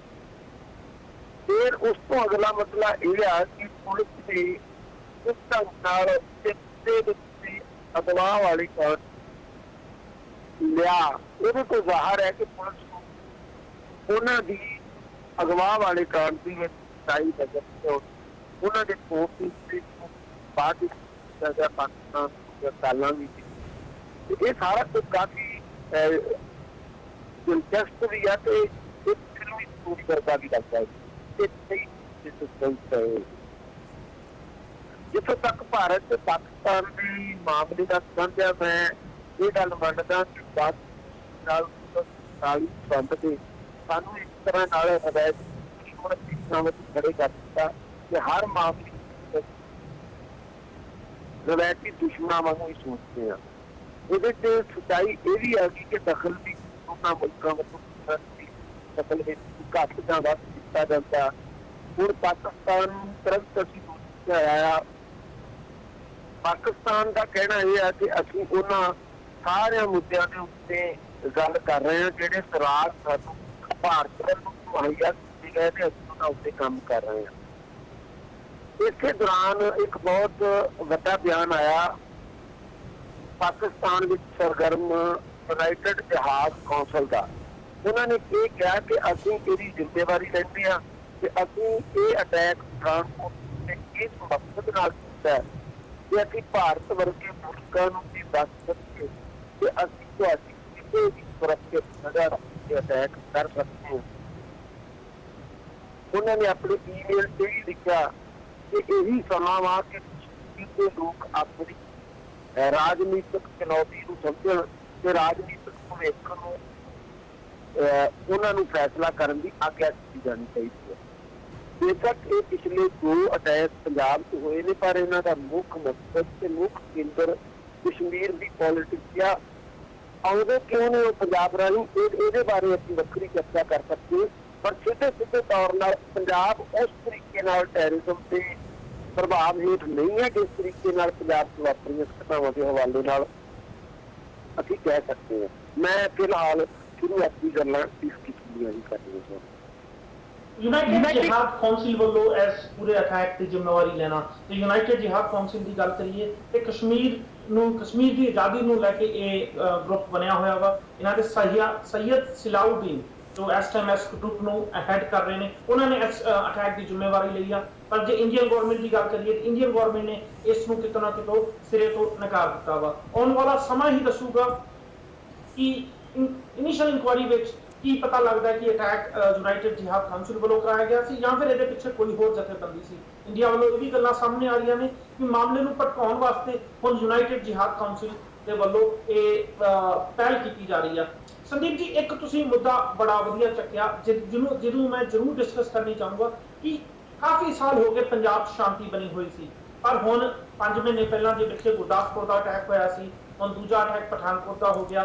ਜਿੱਦਾਂ ਇਲੈਕਸ਼ਨ ਪੰਜਾਬ 'ਚ 2017 ਦੀ ਇਲੈਕਸ਼ਨਾਂ ਕੋਲ ਹੋ ਗਈਆਂ ਜਾ ਰਹੀਆਂ ਨੇ, ਉਦਾਂ ਜਿੱਦਾਂ ਇਲੈਕਸ਼ਨਾਂ ਦੀ ਗਰਮੀਆਂ ਇਲੈਕਸ਼ਨਾਂ ਦੀ ਤਿਆਰੀਆਂ ਵੀ ਕਾਫੀ ਤੇਜ਼ੀ 'ਚ ਹੋ ਰਹੀਆਂ ਨੇ, ਆਤੰਕਵਾਦੀ ਅਟੈਕਸ ਵੀ ਵੱਧ ਰਹੇ ਨੇ। ਕੀ ਤੁਸੀਂ ਇਹਨੂੰ ਪੋਲੀਟੀਕਲ ਪਾਰਟੀਆਂ ਨਾਲ ਜੋੜ ਕੇ ਵੇਖ ਰਹੇ ਜੋ? ਇੱਕ ਗੱਲ ਇੱਥੇ ਮੈਂ ਦਰਸ਼ਕਾਂ ਨੂੰ ਜ਼ਰੂਰ ਦੱਸ ਦੇਣੀ ਚਾਹੂੰਗਾ, ਜਦੋਂ ਕਿਤੇ ਵੀ ਟੈਰਰਿਸਟ ਅਟੈਕ ਹੁੰਦੇ ਨੇ ਹਿਸਟਰੀ ਵੇਖੀਏ ਤੇ ਅਸੀਂ ਕਹਿ ਸਕਦੇ ਹਾਂ ਕਿ ਜਿਹੜੀ ਪਾਰਟੀ ਪਾਵਰ ਵਿੱਚ ਹੋਏ ਉਹਨੂੰ ਜ਼ਿਆਦਾ ਫਾਇਦਾ ਹੁੰਦਾ ਵਾ। ਸੰਦੀਪ ਜੀ, ਗੱਲ ਮੈਂ ਤੁਹਾਡੇ ਤੋਂ ਸ਼ੁਰੂ ਕਰਨਾ ਚਾਹੂੰਗਾ ਕਿ ਤੁਹਾਨੂੰ ਇਹ ਲੱਗਦਾ ਹੈ ਕਿ ਅਕਾਲੀ ਦਲ ਜਾਂ ਫਿਰ ਬੀਜੇਪੀ ਜਾਂ ਫਿਰ ਦੋਵਾਂ ਪਾਰਟੀਆਂ ਦਾ ਮਿਲ ਕੇ ਕੋਈ ਪੋਲੀਟੀਕਲ ਫਾਇਦਾ ਲੈਣ ਵਾਸਤੇ ਗੇਮ ਖੇਡੀ ਜਾ ਰਹੀ ਹੈ? ਦੇਖੋ ਜੀ, ਇਹ ਗੱਲ ਕੱਲੀ ਅਗਰ ਮੈਂ ਪੰਜਾਬ ਨੂੰ ਲੈ ਕੇ ਕਰਾਂ ਤੇ ਮੈਨੂੰ ਲੱਗਦਾ ਹੈ ਕਿ ਇਹ ਕਿਤੇ ਨਾ ਕਿਤੇ ਬਾਇਸਨੈਸ ਹੋਵੇਗੀ। ਸਾਡੀ ਬਦਕਿਸਮਤੀ ਕਹਾਂ ਮੈਂ ਕਿ ਰਾਜਨੀਤਿਕ ਤੌਰ ਦੇ ਉੱਤੇ ਵੱਡੇ ਦੇਸ਼ਾਂ ਦਾ ਜਿਹੜਾ ਕਿਰਦਾਰ ਆ ਉਹ ਬਹੁਤ ਜ਼ਿਆਦਾ ਨੀਚੇ ਗਿਰਿਆ ਆ। ਪਿੱਛੇ ਜੇ ਡੋਨਲਡ ਦੀ ਸਟੇਟਮੈਂਟ ਵੀ ਉਸ ਭੈੜੇ ਕਿਰਦਾਰ ਦਾ ਇੱਕ ਐਗਜ਼ਾਮਪਲ ਆ, ਇੱਕ ਪ੍ਰੂਫ ਆ। ਕੈਨੇਡਾ ਦੇ ਵਿੱਚ ਕੰਜ਼ਰਵੇਟਿਵਸ ਵੱਲੋਂ ਡਰਾਉਣ ਦਾ ਇੱਕ ਹਵਾ ਜਿਹਾ ਬਣਾ ਕੇ ਇਲੈਕਸ਼ਨ ਲੜਨ ਦਾ ਕਨਸੈਪਟ। ਫਿਰ ਅਗਰ ਮੈਂ ਹਿੰਦੁਸਤਾਨ 'ਚ ਚਲੇ ਜਾਵਾਂ ਤਾਂ ਮੋਦੀ ਵੱਲੋਂ ਇੱਕ ਡਰ ਦਾ ਮਾਹੌਲ ਖੜਾ ਕਰਕੇ ਤੇ ਉਸ ਦੇ ਵਿੱਚ ਉਹਦੀ ਇਲੈਕਸ਼ਨ ਦੀਆਂ ਪ੍ਰਾਪਤੀਆਂ। ਹੋਰ ਇਸ 'ਚ ਕੋਈ ਸ਼ੱਕ ਨਹੀਂ ਆ ਕਿ ਜਿੱਥੇ ਵੀ ਇਹ ਡਰ ਵਾਲਾ ਸਿਸਟਮ ਆਉਂਦਾ ਉੱਥੇ ਵੋਟਸ ਪੋਲਰਾਈਜੇਸ਼ਨਸ ਹੁੰਦੀਆਂ ਨੇ, ਪਰ ਵੱਡੀ ਤਾਦਾਦ 'ਚ ਹੁੰਦੀਆਂ ਨੇ। ਹੋਰ ਇਹਦੇ ਪ੍ਰੂਫ ਤੁਹਾਨੂੰ ਕਈ ਦੇਸ਼ਾਂ ਦੇ ਇਲੈਕਸ਼ਨਸ ਦੇ ਵਿੱਚ ਉਹਦੀ ਮਿਲਦੇ ਨੇ। ਜੋ ਘਟਨਾ ਵਾਪਰੀ ਆ ਉਸ ਦੇ ਵਿੱਚ ਦੋਨੋਂ ਸਾਈਡਸ, ਭਾਵੇਂ ਉਹ ਫੌਜੀ ਮਰੇ ਨੇ, ਭਾਵੇਂ ਉਹ ਮੁਸਲਮਾਨ ਨੌਜਵਾਨ ਮਰੇ ਨੇ, ਉਹਨਾਂ ਦੋਨਾਂ ਸਾਈਡਸ ਦੇ ਪਰਿਵਾਰਾਂ ਦੇ ਨਾਲ ਅਸੀਂ ਹਮਦਰਦੀ ਰੱਖਦੇ ਹਾਂ ਤੇ ਅਸੀਂ ਇਹ ਜਾਣਨਾ ਚਾਹੁੰਦੇ ਹਾਂ ਕਿ ਇਹ ਹੋਇਆ ਕਿਉਂ ਆ ਤੇ ਕੀ ਕਾਰਨ ਆ ਤੇ ਇਹਦੇ ਮਗਰ ਕੀ ਹੈਗਾ ਆ। ਜਦ ਤੱਕ ਸਾਰੇ ਪੱਤੇ ਖੁੱਲ੍ਹਦੇ ਨਹੀਂ ਆ ਉਦੋਂ ਤੱਕ ਕਿਸੇ ਵੀ ਇੱਕ ਸਾਈਡ ਵੱਲ ਖੜਨਾ ਮੈਨੂੰ ਲੱਗਦਾ ਹੈ ਕਿ ਉਹ ਬਾਇਸਨੈਸ ਹੈਗੀ ਆ। ਦੂਸਰੀ ਗੱਲ ਜਿਹੜੀ ਇਹ ਮੈਨੂੰ ਲੱਗਦੀ ਹੈ, ਕਿਉਂਕਿ ਇਹ 5 ਮਹੀਨੇ ਦੇ ਵਿੱਚ ਹੀ ਦੂਸਰੀ ਘਟਨਾ ਆ, ਪਲੱਸ ਪ੍ਰਕਾਸ਼ ਸਿੰਘ ਬਾਦਲ ਉਹਨਾਂ ਦੀ ਜਿਹੜੀ ਸਟੇਟਮੈਂਟ ਆਈ ਸੀਗੀ ਅੱਜ ਤੋਂ ਕੁਝ ਮਹੀਨੇ ਪਹਿਲਾਂ, ਜਿਸ ਦੇ ਵਿੱਚ ਉਹਨਾਂ ਨੇ ਇਹ ਗੱਲ ਕਹੀ ਸੀ ਕਿ ਪੰਜਾਬ ਦਾ ਮਾਹੌਲ ਅਸੀਂ ਹੀ ਠੀਕ ਰੱਖ ਸਕਦੇ ਹੈਗੇ ਆ। ਅਗਰ ਤੁਸੀਂ ਉਹ ਇਹਨਾਂ ਦੋਨਾਂ ਘਟਨਾਵਾਂ ਨੂੰ ਅਤੇ ਪ੍ਰਕਾਸ਼ ਸਿੰਘ ਬਾਦਲ ਦੇ ਸਟੇਟਮੈਂਟ ਨੂੰ ਜੋੜ ਕੇ ਦੇਖੋ ਤੇ ਉਸ ਦੇ ਵਿੱਚ ਉਹਦੀ 2017 ਦੀ ਬਦਬੂ ਆ ਰਹੀ ਹੈਗੀ ਆ। ਉਹ ਮੈਸੇਜ ਬੀਜੇਪੀ ਨੂੰ ਵੀ ਇਹ ਦੇਣਾ ਚਾਹ ਰਹੇ ਨੇ ਕਿ ਅਗਰ ਅਸੀਂ ਇਕੱਠੇ ਹੈਗੇ ਆ, ਇਕੱਠੇ ਹੋਣ ਤੋਂ ਬਾਅਦ ਚੋਂ ਵੀ ਅਗਰ ਪੰਜਾਬ ਦੇ ਵਿੱਚ ਅਗਰ ਤੁਸੀਂ ਜਿੱਤ ਪ੍ਰਾਪਤ ਕਰਨੀ ਆ ਜਾਂ ਪੰਜਾਬ ਦੇ ਲੋਕਾਂ ਨੇ ਅਗਰ ਸ਼ਾਂਤੀ ਪੰਜਾਬ 'ਚ ਰੱਖਣਾ ਚਾਹੁੰਦੇ ਆ ਤੇ ਉਹ ਸਿਰਫ ਤੇ ਸਿਰਫ ਬਾਦਲ ਰੱਖ ਸਕਦੇ ਆ। ਇਹ ਗਲਤਫਹਿਮੀ ਇਹਨਾਂ ਨੇ ਪਾਲੀ ਹੋਈ ਹੈ ਤੇ ਇਹ ਜਿਹੜੀਆਂ ਇਹੋ ਜਿਹੀਆਂ ਘਟਨਾਵਾਂ ਨੇ ਇਹਦੇ ਨਾਲ ਮੈਨੂੰ ਲੱਗਦਾ ਪਿਆ ਹੈ ਕਿ ਇੱਕ ਡਰ ਦਾ ਮਾਹੌਲ ਕ੍ਰੀਏਟ ਕਰਨ ਦੀ ਕੋਸ਼ਿਸ਼ ਕੀਤੀ ਜਾ ਰਹੀ ਹੈਗੀ ਆ।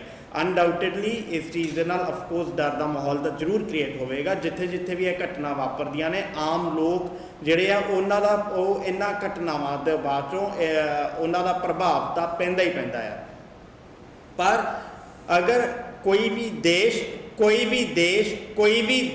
ਜਾਂ ਕੋਈ ਵੀ ਪੋਲੀਟੀਕਲ ਪਾਰਟੀਜ਼ ਅਗਰ ਇਸ ਤਰੀਕੇ ਦੀ ਘਟੀਆ ਦਰਜੇ ਦੀ ਰਾਜਨੀਤੀ ਕਰਦੇ ਆ ਜਾਂ ਇਹੋ ਜਿਹੇ ਘਟੀਆ ਕੰਮ ਕਰਦੇ ਨੇ ਤਾਂ ਉਹੋ ਜਿਹੇ ਦੇਸ਼ ਜਾਂ ਉਹੋ ਜਿਹੀਆਂ ਰਾਜਨੀਤਿਕ ਪਾਰਟੀਆਂ ਦਾ ਚਿਹਰਾ ਸਾਹਮਣੇ ਆਉਣਾ ਜ਼ਰੂਰੀ ਆ, ਭਾਵੇਂ ਉਹ ਪਾਕਿਸਤਾਨ ਹੋਵੇ, ਭਾਵੇਂ ਉਹ ਹਿੰਦੁਸਤਾਨ ਹੋਵੇ, ਭਾਵੇਂ ਉਹ ਅਕਾਲੀ ਦਲ ਹੋਵੇ ਜਾਂ ਕਾਂਗਰਸ ਹੋਵੇ ਜਾਂ XYZ, ਕਿਸੇ ਵੀ ਪਰਟੀਕੂਲਰਲੀ ਮੈਂ ਇੱਕ ਦੇਸ਼ ਜਾਂ ਇੱਕ ਪਾਰਟੀ ਦੀ ਗੱਲ ਨਹੀਂ ਕਰਨਾ ਚਾਹ ਰਿਹਾ। ਇਹ ਜਿਹੜੀ ਗੱਲ ਹੈ ਇਹ ਇੱਕ ਵੱਡੀ ਗੱਲ ਵੱਡੇ ਤੌਰ ਤੇ ਹੋਣੀ ਚਾਹੀਦੀ ਹੈ, ਤੇ ਇਹਦਾ ਜਿਹੜਾ ਇਹਦੀ ਜਿਹੜੀ ਸੋਚਣ ਸ਼ਕਤੀ ਵੀ ਸਾਡੀ ਹੋਵੇ, ਉਹ ਇੱਕ ਇਸ ਘਟਨਾ ਦੇ ਉੱਤੇ ਇਕੱਲੀ ਅਗਰ ਸਿਰਫ ਇਸ ਘਟਨਾ ਨੂੰ ਹੀ ਤੁਸੀਂ ਲੈ ਕੇ ਗੱਲਬਾਤ ਕਰੋਗੇ ਤੇ ਤੁਸੀਂ ਇਹਦੇ ਤੱਥਾਂ ਤੱਕ ਪਹੁੰਚਣਾ ਮੁਸ਼ਕਿਲ ਹੋ ਜਾਵੇਗਾ। ਸੰਦੀਪ ਜੀ ਜੇ ਗੱਲ ਕਰੀਏ ਤੇ ਪੁੱਛਣਾ ਚਾਹੁੰਦਾ, ਪੋਲੀਟੀਕਲ ਪਾਰਟੀਆਂ ਤੇ ਤਾਂ ਤੁਸੀਂ ਸਾਰੀਆਂ ਤੇ ਇੱਕ ਕੁਐਸਚਨ ਮਾਰਕ ਲਾਤਾ, ਪ੍ਰਸ਼ਨ ਚਿੰਨ੍ਹ ਲਾਤਾ ਕਿ ਕਿਤੇ ਨਾ ਕਿਤੇ ਇਨਵੋਲਡ ਹੈ। ਨਹੀਂ, ਮੈਂ ਸਾਰਿਆਂ ਤੇ ਬਿਲਕੁਲ ਨਹੀਂ ਲਾਇਆ, ਮੈਂ ਬਿਲਕੁਲ ਨਹੀਂ ਲਾਇਆ, ਮੈਂ ਪਹਿਲਾਂ ਹੀ ਇਹ ਗੱਲ ਕਹੀ ਕਿ ਇਹਨੂੰ ਕੀ ਵੱਡੇ ਤੌਰ ਤੇ ਲੈਣਾ ਚਾਹੀਦਾ ਹੈ। ਕੁਐਸਚਨ ਮੇਰਾ ਪੂਰਾ ਸੁਣ ਲਓ ਸੰਦੀਪ ਜੀ, ਕੁਐਸਚਨ ਮੇਰਾ ਇਹ ਹੈ ਕਿ ਤੁਸੀਂ ਕਹਿੰਦੇ ਹੋ ਕਿ ਦੋਨੋਂ ਸਾਈਡਾਂ ਦੀ, ਮੇਰੀ ਇੱਕ ਮਿੰਟ ਮੇਰਾ ਕੁਐਸਚਨ ਸੁਣ ਲਓ। ਤੁਸੀਂ ਕਹਿ ਰਹੇ ਹੋ ਕਿ ਦੋਨੋਂ ਸਾਈਡਾਂ ਦੀ ਗੱਲ ਸਾਨੂੰ ਸੁਣਨੀ ਚਾਹੀਦੀ ਹੈ, ਚਾਹੇ ਆਪਾਂ ਇੱਕ ਸਾਈਡ ਤੇ ਵੱਲ ਨਾ ਹੋ ਜਾਈਏ, ਆਪਾਂ ਸਰਕਾਰਾਂ ਵੱਲ ਨਾ ਹੋ ਜਾਈਏ, ਸਾਨੂੰ ਟੈਰਿਸ ਦੀ ਵੀ ਗੱਲ ਸੁਣਨੀ ਚਾਹੀਦੀ ਹੈ। ਟੈਰਿਸ ਤੁਸੀਂ ਜਿਹਨੂੰ ਟੈਰਰਿਸਟ ਕਹਿੰਦੇ ਹੋ, ਤੁਸੀਂ ਉਹ ਮੁਸਲਮਾਨ ਭਰਾ ਵਾਲੇ ਉਹਨਾਂ ਦੇ ਪਰਿਵਾਰਾਂ ਦੇ ਬਾਰੇ ਸੋਚਣਾ ਚਾਹੀਦਾ। ਕਿੱਦਾਂ ਸੋਚ ਸਕਦੇ ਹੋ? ਉਹ ਇੱਥੇ ਮਰਨ ਆਉਂਦੇ ਹੈਗੇ ਆ। ਕਿਤੇ ਪਾਕਿਸਤਾਨ ਵਿੱਚ ਟੈਰਰਿਸਟ ਅਟੈਕ ਹੋਇਆ ਸੀ, ਬੱਚੇ ਮਰੇ ਸੀ, ਪੂਰੀ ਦੁਨੀਆ ਨੇ ਤੂ ਕੀਤੀ ਸੀ। ਫਰਾਂਸ ਦੇ ਵਿੱਚ ਟੈਰਰਿਸਟ ਅਟੈਕ ਹੋਇਆ ਸੀ, ਬੱਚੇ ਮਰੇ ਸੀ, ਪੂਰੀ ਦੁਨੀਆ ਨੇ ਤੂ ਕੀਤੀ ਸੀ। ਵਰਲਡ ਟ੍ਰੇਡ ਸੈਂਟਰ ਵਿੱਚ ਟੈਰਰਿਸਟ ਅਟੈਕ ਹੋਇਆ ਸੀਗਾ, ਭਾਰੀ ਗਿਣਤੀ ਵਿੱਚ ਬੰਦੇ ਮਰੇ ਸੀ, ਪੂਰੀ ਦੁਨੀਆ ਨੇ ਤੂ ਕੀਤੀ ਸੀ। ਪਠਾਨਕੋਟ ਵਿੱਚ ਟੈਰਰਿਸਟ ਅਟੈਕ ਹੁੰਦਾ ਤਾਂ ਤੁਸੀਂ ਕਹਿੰਦੇ ਹੋ ਕਿ ਅਸੀਂ ਅੱਤਵਾਦੀਆਂ ਦੀ ਗੱਲ ਸੁਣੀਏ। ਕਿਉਂ ਸੁਣੀਏ? ਕਿਉਂ ਉਹਨਾਂ ਦੀ ਸਾਈਡ ਸੁਣੀਏ? ਉਹ ਇੱਥੇ ਮਰਨ ਆਉਂਦੇ ਪਏ। ਕਿੱਦਾਂ ਤੁਸੀਂ ਇਹ ਵਰਡ ਵੀ ਕਿੱਦਾਂ ਯੂਜ਼ ਕਰ ਸਕਦੇ ਹੋ ਕਿ ਤੁਹਾਨੂੰ ਦੋਨੋਂ ਸਾਈਡਾਂ ਦੀ ਗੱਲ ਸੁਣਨੀ ਚਾਹੀਦੀ ਹੈ ਤੇ ਫਿਰ ਆਪਣਾ ਪੱਖ ਰੱਖਣਾ ਪੈਣਾ?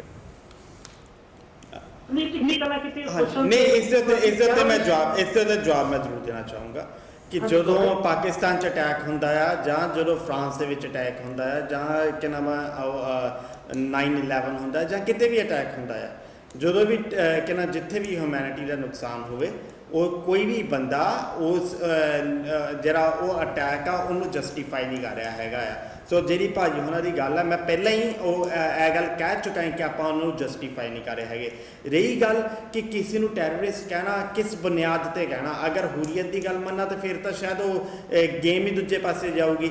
ਤੁਸੀਂ ਕਿਸੇ ਨੂੰ ਵੀ ਜਦ ਤੱਕ ਤੁਸੀਂ ਪ੍ਰੋਪਰਲੀ ਵੈਰੀਫਿਕੇਸ਼ਨ ਨਾ ਕਰ ਲਓ, ਜਦ ਤੱਕ ਤੁਸੀਂ ਪੂਰਾ ਵੈਰੀਫਾਈ ਨਾ ਕਰ ਲਓ, ਤੁਸੀਂ ਕਿਸੇ ਨੂੰ ਟੈਰਰਿਸਟ ਨਹੀਂ ਕਹਿ ਸਕਦੇ। ਕਿਉਂਕਿ ਇਤਿਹਾਸ ਦੇ ਵਿੱਚ ਐਸੇ ਵੀ ਪੰਨੇ ਹੈਗੇ ਨੇ ਜਿਸ ਦੇ ਵਿੱਚ ਹਿੰਦੁਸਤਾਨ ਦੇ ਫਰੀडम ਫਾਈਟਰਸ ਨੂੰ ਟੈਰਰਿਸਟ ਕਿਹਾ ਗਿਆ ਆ। ਉਹ ਇੱਕ ਗਰੁੱਪ ਵਾਸਤੇ ਟੈਰਰਿਸਟ ਹੋ ਸਕਦੇ ਆ, ਸਾਡੇ ਵਾਸਤੇ ਅਸੀਂ ਉਹਨਾਂ ਨੂੰ ਭਗਤ ਸਿੰਘ ਨੂੰ ਸ਼ਹੀਦ ਮੰਨਦੇ ਆ, ਉਦਮ ਸਿੰਘ ਨੂੰ ਸ਼ਹੀਦ ਮੰਨਦੇ ਆ। ਸੋ ਮੇਰੇ ਕਹਿਣ ਦਾ ਮਤਲਬ, ਮੈਨੂੰ ਸੰਦੀਪ ਜੀ ਪਲੀਜ਼ ਮੈਂ ਰਿਲੇਟ ਨਹੀਂ ਕਰ ਰਿਹਾ, ਤੁਸੀਂ ਇਸ ਗੱਲ ਨੂੰ ਤੁਸੀਂ ਇੱਕ ਅੱਜ ISIS ਨੂੰ ਤੁਸੀਂ ਕੀ ਕਹੋਗੇ? ਮੈਂ ਕਦੋਂ ਉਹਨਾਂ ਨੂੰ ਡਿਫੈਂਡ ਕਰ ਰਿਹਾ? ਮੈਂ ਤਾਂ ਇਹ ਗੱਲ ਕਰ ਰਿਹਾ ਕਿ ਪਹਿਲਾਂ ਅਜੇ ਪੂਰੀ ਚੀਜ਼ ਤਾਂ ਸਾਹਮਣੇ ਆ ਲੈਣ ਦਿਓ। ਪਰ ਸੰਦੀਪ ਜੀ ਤੁਸੀਂ ਕੀ ਚਾਹੁੰਦੇ ਹੋ? ਉਹਨਾਂ ਦੀਆਂ ਕਾਲਾਂ ਮਿਲ ਚੁੱਕੀਆਂ, ਕਾਲਾਂ ਦੇ ਉੱਪਰ ਇਹ ਗੱਲ ਮਿਲ ਚੁੱਕੀ ਹੈ, ਉਹਨਾਂ ਨੇ ਆਪਣੀ ਮਦਰ ਨੂੰ ਬੰਦੇ ਨੇ ਕਿਹਾ ਕਿ ਮੈਂ ਸੁਸਾਈਡ ਮਿਸ਼ਨ ਦੇ ਉੱਪਰ ਹੈਗਾ, ਤੇ ਉਹ ਉਸ ਤੋਂ ਜ਼ਿਆਦਾ ਹੋਰ ਕੀ ਚਾਹੀਦਾ ਤੁਹਾਨੂੰ ਉਸ ਦੇ ਵਿੱਚ ਪ੍ਰੂਫ ਦੇ ਵਿੱਚ? ਟੂ ਵੇਟ ਐਂਡ ਸੀ ਕਿ ਕਿੰਨਾ ਹੁਰੀਅਤ ਤੇ ਜੰਮੂ ਕਸ਼ਮੀਰ ਦੇ ਵਿੱਚੋਂ ਦੀ ਕੀ ਆਵਾਜ਼ ਆਉਂਦੀ ਹੈਗੀ ਆ, ਉਹਨਾਂ ਦਾ ਸੁਣਨਾ ਜ਼ਰੂਰੀ ਆ।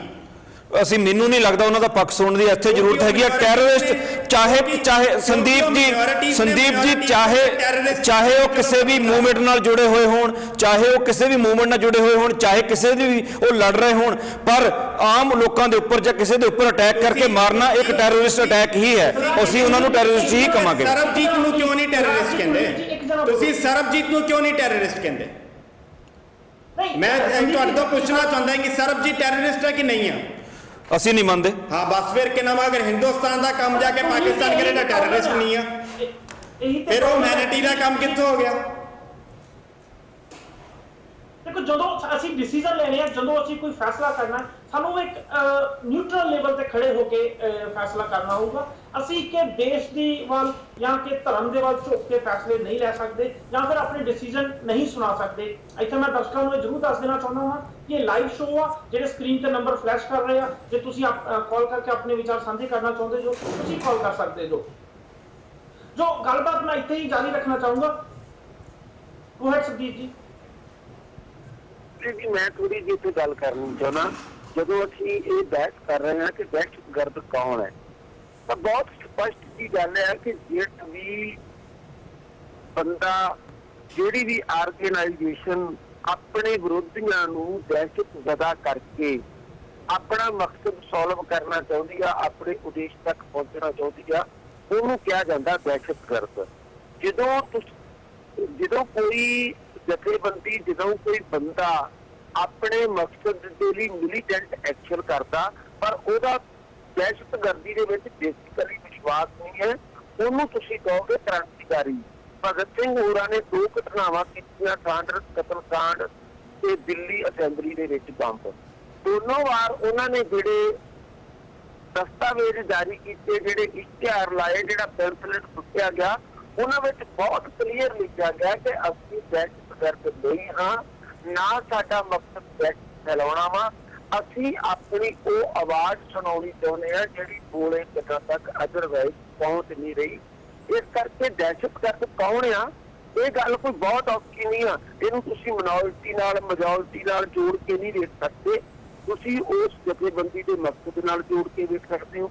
ਉਸ ਤੋਂ ਅੱਗੇ ਅਸੀਂ ਇਸ ਗੱਲ ਨਾਲ ਜੋੜ ਕੇ ਵੇਖ ਸਕਦੇ ਹਾਂ ਕਿ ਜਿਹੜੀ ਜਥੇਬੰਦੀ ਆਪਣਾ ਮਕਸਦ ਦੱਸਦੀ ਹੈ ਕਿ ਉਹ ਅੱਜ ਦੇ ਜ਼ਮਾਨੇ 'ਚ ਉਹ ਮਕਸਦ ਸੱਚਮੁੱਚ ਮਕਸਦ ਬਣਦਾ ਵੀ ਹੈ ਕਿ ਨਹੀਂ। ਜੇ ਕਸ਼ਮੀਰ ਦੇ ਵਿੱਚ ਕੋਈ ਕਵੇ ਕਿ ਅਸੀਂ ਇਸਲਾਮਕ ਰਾਜ ਸਥਾਪਿਤ ਕਰਨਾ ਸਾਡਾ ਉਦੇਸ਼ ਇਹ ਆ ਪਰ ਅਸੀਂ ਦਹਿਸ਼ਤਗਰਦ ਨਹੀਂ ਆ, ਤੇ ਮੈਂ ਇਹ ਕਹਾਂਗਾ ਕਿ ਚਾਹੇ ਉਹ ਆਪਣੇ ਆਪ ਨੂੰ ਜੋ ਮਰਜ਼ੀ ਕਹਿਣ, ਅੱਜ ਦੀ ਦੁਨੀਆ ਦੇ ਵਿੱਚ ਕੋਈ ਧਰਮ ਦੇ ਨਾਂ ਤੇ ਸਟੇਟ ਖੜੀ ਕਰਨੀ ਚਾਹੁੰਦਾ ਤੇ ਉਹ ਬੇਸਿਕਲੀ ਅੱਜ ਦੇ ਹਿਸਾਬ ਨਾਲ ਗਲਤ ਹੈ, ਕਿਉਂਕਿ ਦੁਨੀਆ ਸਾਬਤ ਕਰ ਦਿੱਤੀ ਹੈ, ਦੁਨੀਆ ਦੇ ਇਤਿਹਾਸ ਨੇ ਸਾਬਤ ਕਰ ਦਿੱਤਾ ਕਿ ਇਸ ਤਰ੍ਹਾਂ ਦੇ ਰਾਜ ਸਥਾਪਿਤ ਨਹੀਂ ਕੀਤੇ ਜਾ ਸਕਦੇ। ਇਸੇ ਬਣਾ ਦੇ ਆਧਾਰ ਦੇ ਉੱਤੇ ਮੇਰੇ ਵਰਗੇ ਲੋਕ ਖਾਲਿਸਤਾਨ ਦਾ ਵਿਰੋਧ ਕਰਦੇ ਆ। ਅਦਰਵਾਈਜ਼ ਸਿੱਖਾਂ ਦੇ ਨਾਲ ਜ਼ਿਆਦਤੀ ਹੋਵੇ ਤੇ ਸਾਨੂੰ ਬਿਲਕੁਲ ਉਹਨਾਂ ਦੇ ਨਾਲ ਖੜੇ ਹੋਣਾ ਚਾਹੀਦਾ। ਦਿੱਲੀ ਵਾਪਰੇਗੀ ਤੇ ਕਿਉਂ ਨਹੀਂ ਲੋਕ ਉਹਨਾਂ ਨਾਲ ਖੜੇ ਹੋਣਗੇ? ਜੇ ਝੂਠੇ ਮੁਕਾਬਲੇ ਬਣਾਏ ਜਾਣਗੇ ਨਜਾਇਜ਼ ਕਿਉਂ ਨਹੀਂ ਉਹਨਾਂ ਨਾਲ ਖੜੇ? ਸਤੀਸ਼ ਜੀ ਕੁਝ ਕਾਲ ਮੈਂ ਜ਼ਰੂਰ ਲੈਣਾ ਚਾਹੂੰਗਾ। ਗੱਲਬਾਤ ਅੱਗੇ ਵਧਾਉਣ ਤੋਂ ਪਹਿਲਾਂ ਇੱਕ ਕਾਲਰ ਸਾਡੇ ਨਾਲ ਜੁੜ ਚੁੱਕੇ ਨੇ, ਲਾਸਟ ਨੰਬਰ 4 ਫੋਨ ਦੇ ਨਾਲ 3092। ਸਤਿ ਸ਼੍ਰੀ ਅਕਾਲ ਜੀ। ਹਾਂਜੀ, ਹੈਲੋ, ਸਤਿ ਸ਼੍ਰੀ ਅਕਾਲ ਜੀ। ਸਤਿ ਸ਼੍ਰੀ ਅਕਾਲ ਜੀ। ਹਾਂਜੀ ਸਰ, ਆਪਣਾ ਨਾਮ ਦੱਸੋ। ਅਸੀਂ ਮੈਂ ਬਿਲਕੁਲ 100% ਇਹ ਗੱਲ ਦੇ ਨਾਲ ਸਹਿਮਤ ਹਾਂ ਵੀ ਤੁਸੀਂ ਜਿਹੜਾ ਹੈਗਾ ਆਪਣੇ ਸਦੀ ਵਾਲੇ ਜੋ ਸਟੈਂਡ ਦੇ ਤਹਿਤ ਹੀ ਜੋਗਲਾਪਨ ਦਿਖਾ ਰਹੇ ਆ, ਉਹ ਗੱਲ ਕਲੀਅਰ ਕਰਨੀ ਚਾਹੀਦੀ ਹੈ ਗੱਲ। ਜਿਹੜੀ ਜਦੋਂ ਗਲਤ ਗਿਆ ਤੇ ਉਹ ਪਹਿਲਾਂ ਸ਼ਰਾਬੀ ਹੋ ਕੇ ਨਿਕਲ ਗਿਆ, ਫਿਰ ਉਹ ਖੁਸ਼ ਹੋ ਗਿਆ, ਫਿਰ ਖੁਸ਼ ਹੋ ਗਿਆ, ਫਿਰ ਬਾਅਦ ਵਿੱਚ ਹੀਰੋ ਬਣ ਗਿਆ। ਇਹ ਤੁਹਾਨੂੰ ਗੱਲ ਚੰਗੀ ਤਰ੍ਹਾਂ ਕਲੀਅਰ ਕਰਨੀ ਚਾਹੀਦੀ ਹੈ। Thank you. ਨਹੀਂ ਅਸੀਂ ਸਰ ਤੁਹਾਡੇ ਨਾਲ ਜੋ ਇਹ ਗੱਲਾਂ ਪਾਕਿਸਤਾਨ ਨੇ ਕੀਤੀਆਂ ਸੀਗੀਆਂ ਕਿ ਸ਼ਰਾਬੀ ਹੋ ਕੇ ਨਿਕਲ ਗਿਆ ਤੇ ਉਸ ਤੋਂ ਬਾਅਦ ਆ ਗਿਆ, ਪਾਕਿਸਤਾਨ ਇਹ ਵੀ ਕਹਿੰਦਾ ਰਿਹਾ ਕਿ ਉਹ ਜਸੂਸੀ ਸੀਗਾ। ਪਰ ਸਰ ਤੁਸੀਂ ਇਹ ਦੇਖੋ ਕਿ ਉਹ ਬੰਦਾ ਇੱਥੇ ਚਾਹੇ ਸ਼ਰਾਬੀ ਹੋ ਕੇ ਨਿਕਲਿਆ, ਚਾਹੇ ਜਿੱਤਾ ਵੀ ਨਿਕਲਿਆ, ਪਰ ਪਾਕਿਸਤਾਨ ਨੇ ਉਹਨੂੰ ਇੱਕ ਟੈਰਰਿਸਟ ਘੋਸ਼ਿਤ ਕਰਤਾ, ਇੱਕ ਹਿੰਦੁਸਤਾਨੀ ਏਜੰਟ ਘੋਸ਼ਿਤ ਕਰਤਾ। ਪਾਕਿਸਤਾਨ ਵਿੱਚ ਜਿਹੜੇ ਬੰਬ ਬਲਾਸਟ ਹੋਏ ਸੀਗੇ ਉਹਦੇ ਵਿੱਚ ਉਹਨਾਂ ਨੇ ਕਿਹਾ ਕਿ ਇਹਦੀ ਇਨਵੋਲਵਮੈਂਟ ਸੀਗੀ, ਜਦਕਿ ਜੋ ਉਹਦੇ ਪਰਿਵਾਰ ਨਾਲ ਗੱਲਬਾਤ ਹੋਈ ਜਾਂ ਜੋ ਉਹਦੀ ਫੀਡਬੈਕ ਮਿਲੀ, ਇਹ ਕਿਤੇ ਵੀ ਸਬੂਤ ਨਹੀਂ ਮਿਲੇ ਕਿ ਉਹ ਟੈਰਰਿਸਟ ਸੀਗਾ ਜਾਂ ਉਹ ਹਿੰਦੁਸਤਾਨੀ ਏਜੰਟ ਸੀਗਾ। ਅਸੀਂ ਇਸ ਕਰਕੇ ਸਰਬਜੀਤ ਦਾ ਸਾਈਡ ਮੰਨਦੇ ਪਏ ਹਾਂ। ਉਹਨੇ ਆਪਣੀ ਜ਼ਿੰਦਗੀ ਦੇ 35-40 ਸਾਲ ਪਾਕਿਸਤਾਨ ਜੇਲ੍ਹ ਵਿੱਚ ਕੱਢ ਕੇ ਬੜੀਆਂ ਦਿੱਕਤਾਂ ਦਾ ਸਾਹਮਣਾ ਕਰਨਾ ਪਿਆ। ਇਸ ਕਰਕੇ ਮੇਰੇ ਖਿਆਲ ਨਾਲ ਲੋਕਾਂ ਨੇ ਉਹਨਾਂ ਨੂੰ ਹੀਰੋ ਬਣਾਇਆ। ਆਪਾਂ ਉਹਨੂੰ ਹੀਰੋ ਨਹੀਂ ਕਹਿ ਸਕਦੇ। ਮੈਂ ਬਿਲਕੁਲ ਤੁਹਾਡੇ ਨਾਲ ਐਗਰੀ ਹਾਂ। ਪਰ ਮੈਂ ਇਹੀ ਤਾਂ ਗੱਲ ਇੱਕ ਸੈਕਿੰਡ ਹਰਪ੍ਰੀਤ ਜੀ ਇੱਕ ਸੈਕਿੰਡ ਬਸ ਇਹੀ ਤਾਂ ਗੱਲ ਮੈਂ ਕਹਿ ਰਿਹਾ ਹਾਂ ਕਿ ਜਦ ਤੱਕ ਤੁਸੀਂ ਦੋਨਾਂ ਪੱਖਾਂ ਦੀ ਸਟੋਰੀ ਨਹੀਂ ਸੁਣਦੇ, ਤੁਸੀਂ ਕਿਸੇ ਦੇ ਉੱਤੇ ਵੀ ਕੋਈ ਸਟੈਂਪ, ਤੁਸੀਂ ਕਿਸੇ ਵੀ ਸਟੈਂਪ ਦੇ ਉੱਤੇ ਸੰਦੀਪ ਜੀ ਸਰਬਜੀਤ ਕੀ ਰੰਗੇ ਇੱਥੇ ਫੜਿਆ ਗਿਆ ਸੀ? ਕੀ ਸਰਬਜੀਤ ਹਥਿਆਰ ਲੈ ਕੇ ਜਾਂਦਾ ਤੇ ਕਿਸੇ ਨੂੰ ਮਾਰਦਾ ਦੇਖਿਆ ਗਿਆ ਸੀ? ਅਸੀਂ ਅੱਜ ਗੱਲ ਕਰ ਰਹੇ ਹਾਂ ਜਿਹੜੇ ਅਸਲੇ ਨਾਲ ਲੈਸ ਹੋ ਕੇ ਕਿਤੇ ਜਾ ਕੇ ਅਟੈਕ ਕਰ ਰਹੇ ਨੇ, ਲੋਕਾਂ ਨੂੰ ਮਾਰ ਰਹੇ ਨੇ, ਉਹਨਾਂ ਨੂੰ ਸਰਬਜੀਤ ਦੇ ਨਾਲ ਕਿੱਦਾਂ ਕੰਪੇਅਰ ਕਰ ਸਕਦੇ ਹੋ ਤੁਸੀਂ? ਅਸੀਂ ਅੱਤਵਾਦੀ ਉਹਨਾਂ ਨੂੰ ਕਹਿ ਰਹੇ ਹਾਂ ਜਿਹੜੇ ਇਸ ਵੇਲੇ ਹਥਿਆਰ ਲੈ ਕੇ ਸਾਡੀ ਆਰਮੀ ਨੂੰ, ਇੰਡੀਅਨ ਆਰਮੀ ਦੇ ਉੱਪਰ ਅਟੈਕ ਕਰ ਰਹੇ ਨੇ, 에ਅਰ ਬੇਸ ਦੇ ਉੱਪਰ ਅਟੈਕ ਕਰ ਰਹੇ ਨੇ। ਅਸੀਂ ਦੀਨਾਨਗਰ ਦੇ ਵਿੱਚ ਉਹਨਾਂ ਨੇ ਪੁਲਿਸ ਵਾਲਿਆਂ ਨੂੰ ਮਾਰਿਆ, ਲੋਕਾਂ ਨੂੰ ਮਾਰਿਆ ਸੀ, ਉਹਨਾਂ ਨੂੰ ਅੱਤਵਾਦੀ ਕਹਿ ਰਹੇ ਹਾਂ। ਮੈਂ ਗੱਲ ਨੂੰ ਕੁਲਵੀਰ ਜੀ ਸੰਦੀਪ ਜੀ ਥੋੜਾ ਜਿਹਾ ਮੈਂ ਗੱਲ ਨੂੰ ਕਲੀਅਰ ਕਰ ਲਾਂ। ਸਰਬਜੀਤ ਮਾਮਲੇ ਦੇ ਵਿੱਚ ਵੀ ਜੇ ਅਸੀਂ ਵੇਖੀਏ ਦੋ ਸਟੋਰੀਆਂ ਸੀ। ਇੱਕ ਮਿੰਟ ਬਲਰਾਜ ਸਿੰਘ ਜੀ, 2 ਸਟੋਰੀਆਂ ਸੀ। ਇੱਕ ਸਟੋਰੀ ਜੋ ਕਿ ਇੰਡੀਆ ਗਵਰਨਮੈਂਟ ਵੱਲੋਂ ਸਾਹਮਣੇ ਆਈ ਸੀ, ਦੂਜੀ ਸਟੋਰੀ ਜੋ ਕਿ ਪਾਕਿਸਤਾਨ ਗਵਰਨਮੈਂਟ ਵੱਲੋਂ ਸਾਹਮਣੇ ਆਈ ਸੀ। ਪਾਕਿਸਤਾਨ ਗਵਰਨਮੈਂਟ ਦਾ ਇਹ ਕਹਿਣਾ ਸੀ ਕਿ ਲਾਹੌਰ ਬੰਬ ਬਲਾਸਟ ਦਾ ਅਕਿਊਜ਼ ਨੇ ਸਰਬਜੀਤ ਇਹਨਾਂ ਨੇ ਬੰਬ ਬਲਾਸਟ ਕੀਤਾ ਵਾ, ਜਾਂ ਫਿਰ ਇੰਡੀਆ ਦਾ ਉੱਥੇ ਜਸੂਸ ਬਣ ਕੇ ਗਿਆ ਸੀ। ਜਦਕਿ ਇੰਡੀਆ ਵੱਲੋਂ ਜਿਹੜੀ ਸਟੋਰੀ ਸਾਹਮਣੇ ਆ ਰਹੀ ਸੀ, ਉਹ ਸਾਹਮਣੇ ਆ ਰਹੀ ਸੀ ਕਿ ਜਿੱਦਾਂ ਭਾਈ ਸਾਹਿਬ ਜੀ ਨੇ ਕਿਹਾ ਉਹ ਸ਼ਰਾਬ ਪੀ ਕੇ ਬਾਰਡਰ ਕ੍ਰੋਸ ਕਰ ਗਏ। ਇਸ ਗੱਲ ਦੇ ਸੱਚ ਤੇ ਹੁਣ ਸ਼ਾਇਦ ਅਸੀਂ ਇਸ ਸ਼ੋਅ ਵਿੱਚ ਨਹੀਂ ਦੱਸ ਪਾਵਾਂਗੇ, ਪਰ ਦੋ ਅੱਡ-ਅੱਡ ਸਟੋਰੀਆਂ ਸੀ ਦੋ ਅੱਡ-ਅੱਡ ਕੰਟਰੀਆਂ ਵੱਲੋਂ। ਮੈਂ ਵੀ ਇਹੀ ਗੱਲ ਕਹਿ ਰਿਹਾ ਹਰਪ੍ਰੀਤ ਜੀ, ਇਸ ਮਸਲੇ 'ਚ ਵੀ ਦੋ ਅਲੱਗ-ਅਲੱਗ ਸਟੋਰੀਜ਼ ਨੇ। ਜੰਮੂ ਕਸ਼ਮੀਰ ਦੇ ਲੋਕ ਇਹ ਕਹਿ ਰਹੇ ਨੇ ਕਿ ਉੱਥੇ ਅਗਵਾ ਕਰਕੇ ਇੱਥੇ ਕਿੰਨਾ ਮੈਂ ਕੀਤਾ ਜਾ ਰਿਹਾ ਆ ਤੇ ਉਹਨਾਂ ਨੂੰ ਬਦਨਾਮ ਕੀਤਾ ਜਾ ਰਿਹਾ। ਹਿੰਦੁਸਤਾਨ ਇਹ ਕਹਿ ਰਿਹਾ ਕਿ ਇਸ ਦੇ ਪਿੱਛੇ ਪਾਕਿਸਤਾਨ ਹੈਗਾ ਆ। ਸੋ ਜਦ ਤੱਕ ਤੁਸੀਂ ਦੋਨੋਂ ਪੱਖਾਂ ਦੀ ਸਟੋਰੀ ਨਹੀਂ ਸੁਣਦੇ। ਸੰਦੀਪ ਜੀ ਅਗਵਾ ਕਰਕੇ ਜੇ ਉਹਨਾਂ ਦਾ ਮੁਕਾਬਲਾ ਬਣਾਉਣਾ ਹੁੰਦਾ ਤੇ 7 ਆਰਮੀ ਦੇ ਜਵਾਨ ਸ਼ਹੀਦ ਕਰਵਾਉਣੇ ਸੀ। ਕਿਸੇ ਲੌਜਿਕ ਤੇ ਗੱਲ ਕਰੋ ਤੁਸੀਂ। ਬਿਲਕੁਲ ਪਿਛਲੇ ਲੌਜਿਕ ਦੇਖ ਲਓ, ਇਤਿਹਾਸ ਦੇ ਹਿੰਦੁਸਤਾਨ ਦੇ ਕਿਸ ਤਰੀਕੇ ਨਾਲ ਬੰਦੇ ਮਾਰੇ ਜਾਂਦੇ ਆ ਉੱਥੇ। ਨਹੀਂ ਉੱਥੇ ਸ਼ਰੇਆਮ ਆਪਰੇਸ਼ਨ ਚੱਲ ਰਿਹਾ, ਹੈਲੀਕਾਪਟਰ ਚੱਲ ਰਹੇ, ਦੁਨੀਆ ਦੇਖ ਰਹੀ ਹੈ। ਤੁਸੀਂ ਕਿੱਦਾਂ ਕਿਸੇ ਇਦਾਂ ਦੀ ਗੱਲ ਦੇ ਨਾਲ ਜੋੜ ਸਕਦੇ ਹੋ? ਮੈਨੂੰ ਦਿਖਾਓ ਤਾਂ ਸੀ ਕਿੱਥੇ ਦਿਖਾਇਆ ਕਿ ਹਾਂ ਇਹ ਬੰਦੇ ਨੇ, ਕਦੋਂ ਦਿਖਾਇਆ? ਰਣਦੀਪ ਜੀ ਕੁਲਵੀਰ ਜੀ ਨੂੰ ਬੋਲਣ ਦਾ ਮੌਕਾ ਦਈਏ, ਉਹਨਾਂ ਨੂੰ ਵਿਚਾਰਿਆਂ ਨੂੰ ਘੱਟ ਮੌਕਾ ਮਿਲਿਆ। ਗੋ ਹੈਡ ਕੁਲਵੀਰ ਜੀ। ਨਹੀਂ ਮੇਰਾ ਕਹਿਣ ਦਾ ਮਕਸਦ ਇਹ ਸੀ, ਪਹਿਲੀ ਗੱਲ ਤਾਂ ਇਹ ਕਿ ਸਰਬਜੀਤ ਦੇ ਨਾਲ ਇਸ ਚੀਜ਼ ਨੂੰ ਜੋੜਿਆ ਹੀ ਨਹੀਂ ਜਾ ਸਕਦਾ। ਇੱਕ ਹਥਿਆਰਬੰਦ ਲੋਕ ਕਿਸੇ ਕੰਟਰੀ 'ਚ ਵੜਦੇ, ਕਿਸੇ ਏਰੀਆ 'ਚ ਵੜਦੇ, ਲੋਕਾਂ ਨੂੰ ਮਾਰਦੇ, ਅਸੀਂ ਉਹਨਾਂ ਦੀ ਗੱਲ ਕਰਦੇ ਹਾਂ, ਅਸੀਂ ਉਹਨਾਂ ਨੂੰ ਅੱਤਵਾਦੀ ਕਹਿ ਰਹੇ ਹਾਂ। ਇੱਕ ਬੰਦਾ ਜੇ ਕੋਈ ਬਾਰਡਰ ਕ੍ਰਾਸ ਫੜਿਆ ਗਿਆ, ਉਹਦੇ ਉੱਪਰ ਦੂਸਰੀ ਕੰਟਰੀ ਕੀ ਇਲਜ਼ਾਮ ਲਗਾਉਂਦੀ ਆ? ਕੀ ਉਹ ਬੰਬ ਧਮਾਕਾ ਕਰਦਾ ਫੜਿਆ ਗਿਆ? ਕੀ ਉਹਦੇ ਕੋਲ ਹਥਿਆਰ ਫੜੇ ਗਏ ਸੀ? ਕੁਛ ਇਦਾਂ ਦੀ ਗੱਲ ਸੀ? ਕੁਛ ਨਹੀਂ ਸੀਗਾ। ਸਿਰਫ ਫੜ ਕੇ ਸ਼ੱਕ ਦੀ ਬਿਨਾਂ ਦੇ ਉੱਪਰ ਉਹਦੇ ਉੱਪਰ ਇਲਜ਼ਾਮ ਲੱਗੇ ਸੀ। ਅਸੀਂ ਅੱਜ ਉਹਨਾਂ ਦੀ ਗੱਲ ਕਰ ਰਹੇ ਹਾਂ ਜਿਹੜੇ ਕਸਾਬ ਵਰਗੇ ਬੰਦੇ ਸ਼ਰੇਆਮ ਬੰਬੇ ਵਿੱਚ ਅਟੈਕ ਕਰਦੇ ਆ, ਦੀਨਾਨਗਰ ਵਿੱਚ ਅਟੈਕ ਕਰਦੇ ਆ, ਪੁਲਿਸ ਵਾਲਿਆਂ ਨੂੰ ਮਾਰਦੇ ਆ, ਆਮ ਲੋਕਾਂ ਨੂੰ ਮਾਰਦੇ ਆ, ਅੱਜ ਦੁਬਾਰਾ 에ਅਰ ਬੇਸ ਦੇ ਉੱਪਰ ਅਟੈਕ ਕਰਦੇ ਆ। ਅਸੀਂ ਅੱਤਵਾਦੀ ਉਹਨਾਂ ਨੂੰ ਕਹਿੰਦੇ ਆ। ਅਸੀਂ ਕਿੱਦਾਂ ਉਹਨੂੰ ਨਾ ਮੰਨੀਏ ਜਦੋਂ ਸਾਡੇ ਸਾਹਮਣੇ ਦਿਖ ਰਿਹਾ? ਔਰ ਦੂਜੀ ਗੱਲ ਜਿਹੜਾ ਇਹ ਐਂਗਲ ਕਹਿ ਰਹੇ ਨੇ ਕਿ ਜੰਮੂ ਕਸ਼ਮੀਰ ਵਾਲਿਆਂ ਦੀ ਸਾਨੂੰ ਗੱਲ ਬਣਨੀ ਚਾਹੀਦੀ ਆ ਜਾਂ ਉਹਨਾਂ ਦੇ ਉੱਪਰ ਵਿਚਾਰ ਕਰਨਾ ਚਾਹੀਦਾ ਵੀ ਉੱਥੋਂ ਫੜ ਕੇ ਇੱਥੇ ਲਿਆ ਕੇ ਮਾਰਤੇ। ਮੈਂ ਮੰਨਦਾ ਜੇ ਉੱਥੋਂ ਲਿਆ ਕੇ ਮੁਕਾਬਲਾ ਬਣਾ ਕੇ ਮਾਰ ਦਿੰਦੇ, ਪਰ 3 ਦਿਨ ਉੱਥੇ ਲੜਾਈ ਲੱਗੀ ਹੋਈ ਆ, ਸਾਡੇ ਐਡੇ ਜਿਹੜੇ ਆਫੀਸਰ ਉੱਥੇ ਸ਼ਹੀਦ ਹੋ ਗਏ ਆ। ਅਸੀਂ ਕਿੱਦਾਂ ਤੁਸੀਂ ਇੰਨਾ ਵੱਡਾ ਡਰਾਮਾ ਨਹੀਂ ਰਚਿਆ ਜਾ ਸਕਦਾ? ਥੋੜਾ ਜਿਹਾ ਚਲੋ ਆਪਾਂ ਸਰੋਜੀ ਵਾਲੇ ਮੁੱਦੇ ਤੋਂ ਜੋ ਹੁੰਦਾ ਪਠਾਨਕੋਟ ਦਾ ਅਟੈਕ ਹੈ ਉਧਰ ਗੱਲਬਾਤ ਵਾਪਸ ਲੈ ਲਈਏ। ਇੱਕ ਚੀਜ਼ ਜਿਹੜੀ ਅਸੀਂ ਸਾਹਮਣੇ ਆ ਰਹੀ ਹੈ ਕਿ ਜੇ ਇੰਡੀਆ 'ਚ ਅਟੈਕ ਹੁੰਦਾ ਵਾ, ਮੈਂ ਫਿਰ ਤੋਂ ਦੁਹਰਾ ਦੇਣਾ ਚਾਹੁੰਦਾ, ਜੇ ਇੰਡੀਆ ਅਟੈਕ ਹੁੰਦਾ ਵਾ ਅਸੀਂ ਪਾਕਿਸਤਾਨ ਦਾ ਨਾਮ ਲਾਈਦਾ, ਜੇ ਪਾਕਿਸਤਾਨ 'ਚ ਅਟੈਕ ਹੁੰਦਾ ਵਾ ਉਹ ਵੀ ਇੰਡੀਆ ਦਾ ਨਾਮ ਲਾਉਂਦੇ ਨੇ। ਇਸ ਗੱਲ ਵਿੱਚ ਕਿ ਇਹਨੂੰ ਦੋ ਰਾਏ ਨਹੀਂ ਹੋਣੀ ਚਾਹੀਦੀ ਕਿ ਦੋਵੇਂ ਦੇਸ਼ ਇੱਕ ਦੂਜੇ ਦਾ ਨਾਮ ਲਾਉਂਦੇ ਨੇ। ਪਰ ਇੱਕ ਚੀਜ਼ ਜਿਹੜੀ ਅਸੀਂ ਭੁੱਲ ਰਹੇ ਹਾਂ ਕਿ ਚਲੋ ਮੋਦੀ ਸਾਹਿਬ ਨੇ ਸਰਪ੍ਰਾਈਜ਼ ਵਿਜ਼ਿਟ ਕੀਤੀ, ਸ਼ਾਇਦ ਇੱਕ ਉਮੀਦ ਦੀ ਕਿਰਨ ਜਾਗ ਰਹੀ ਸੀ। ਕਾਫੀ ਜੇ ਦੇਖੀਏ ਤੇ ਪੂਰੇ ਸੰਸਾਰ ਵਿੱਚ ਮੋਦੀ ਸਾਹਿਬ ਦੇ ਇਸ ਕੰਮ ਦੀ ਕਾਫੀ ਪ੍ਰਸ਼ੰਸਾ ਕੀਤੀ ਗਈ ਕਿ ਚਲੋ ਸ਼ਾਇਦ ਇਹਨਾਂ ਦੋਵਾਂ ਦੇਸ਼ਾਂ ਵਿੱਚ ਵੀ ਸ਼ਾਂਤੀ ਸਥਾਪਿਤ ਹੋਊਗੀ। ਪਰ ਉਹਦੇ ਥੋੜੇ ਦਿਨਾਂ ਬਾਅਦ ਹੀ ਅਟੈਕ ਹੋ ਜਾਂਦਾ ਵਾ। ਕਿ ਤੁਹਾਨੂੰ ਇਹ ਨਹੀਂ ਲੱਗਦਾ ਕਿ ਇਹ ਕੋਈ ਟੈਰਰਿਸਟ ਗਰੁੱਪ ਦਾ ਹੀ ਕੀਤਾ ਹੋਇਆ ਅਟੈਕ ਆ ਤਾਂ ਕਿ ਉਹ ਚਾਹੁੰਦੇ ਨੇ ਇਹਨਾਂ ਦੋਵਾਂ ਦੇਸ਼ਾਂ ਵਿੱਚ ਸ਼ਾਂਤੀ ਨਾ ਹੋਵੇ? ਪਰ ਆਪਾਂ ਨੂੰ ਇੱਕ ਚੀਜ਼ ਨਹੀਂ ਭੁੱਲਣੀ ਚਾਹੀਦੀ ਕਿ ਨਵਾਜ਼ ਸ਼ਰੀਫ ਸਾਹਿਬ ਚਾਹੇ ਜਿੰਨਾ ਮਰਜ਼ੀ ਜਾਣ ਜਾਂ ਪਾਕਿਸਤਾਨ ਗਵਰਨਮੈਂਟ ਜਿੰਨਾ ਮਰਜ਼ੀ ਚਾਹੇ ਹਿੰਦੁਸਤਾਨ ਨਾਲ ਰਿਸ਼ਤੇ ਸੁਧਾਰਨ ਦੀ, ਪਰ ਜਿਹੜੀ ਇਹਨਾਂ ਦੀ ਇੰਟੈਲੀਜੈਂਸ ਏਜੰਸੀ ਹੈ IS ਤੇ ਜਿਹੜੀ ਸੈਨਾ ਵਾ ਉਹ ਹਮੇਸ਼ਾ ਪਾਕਿਸਤਾਨ ਗਵਰਨਮੈਂਟ ਤੇ ਹਾਵੀ ਰਹਿੰਦੇ ਆ।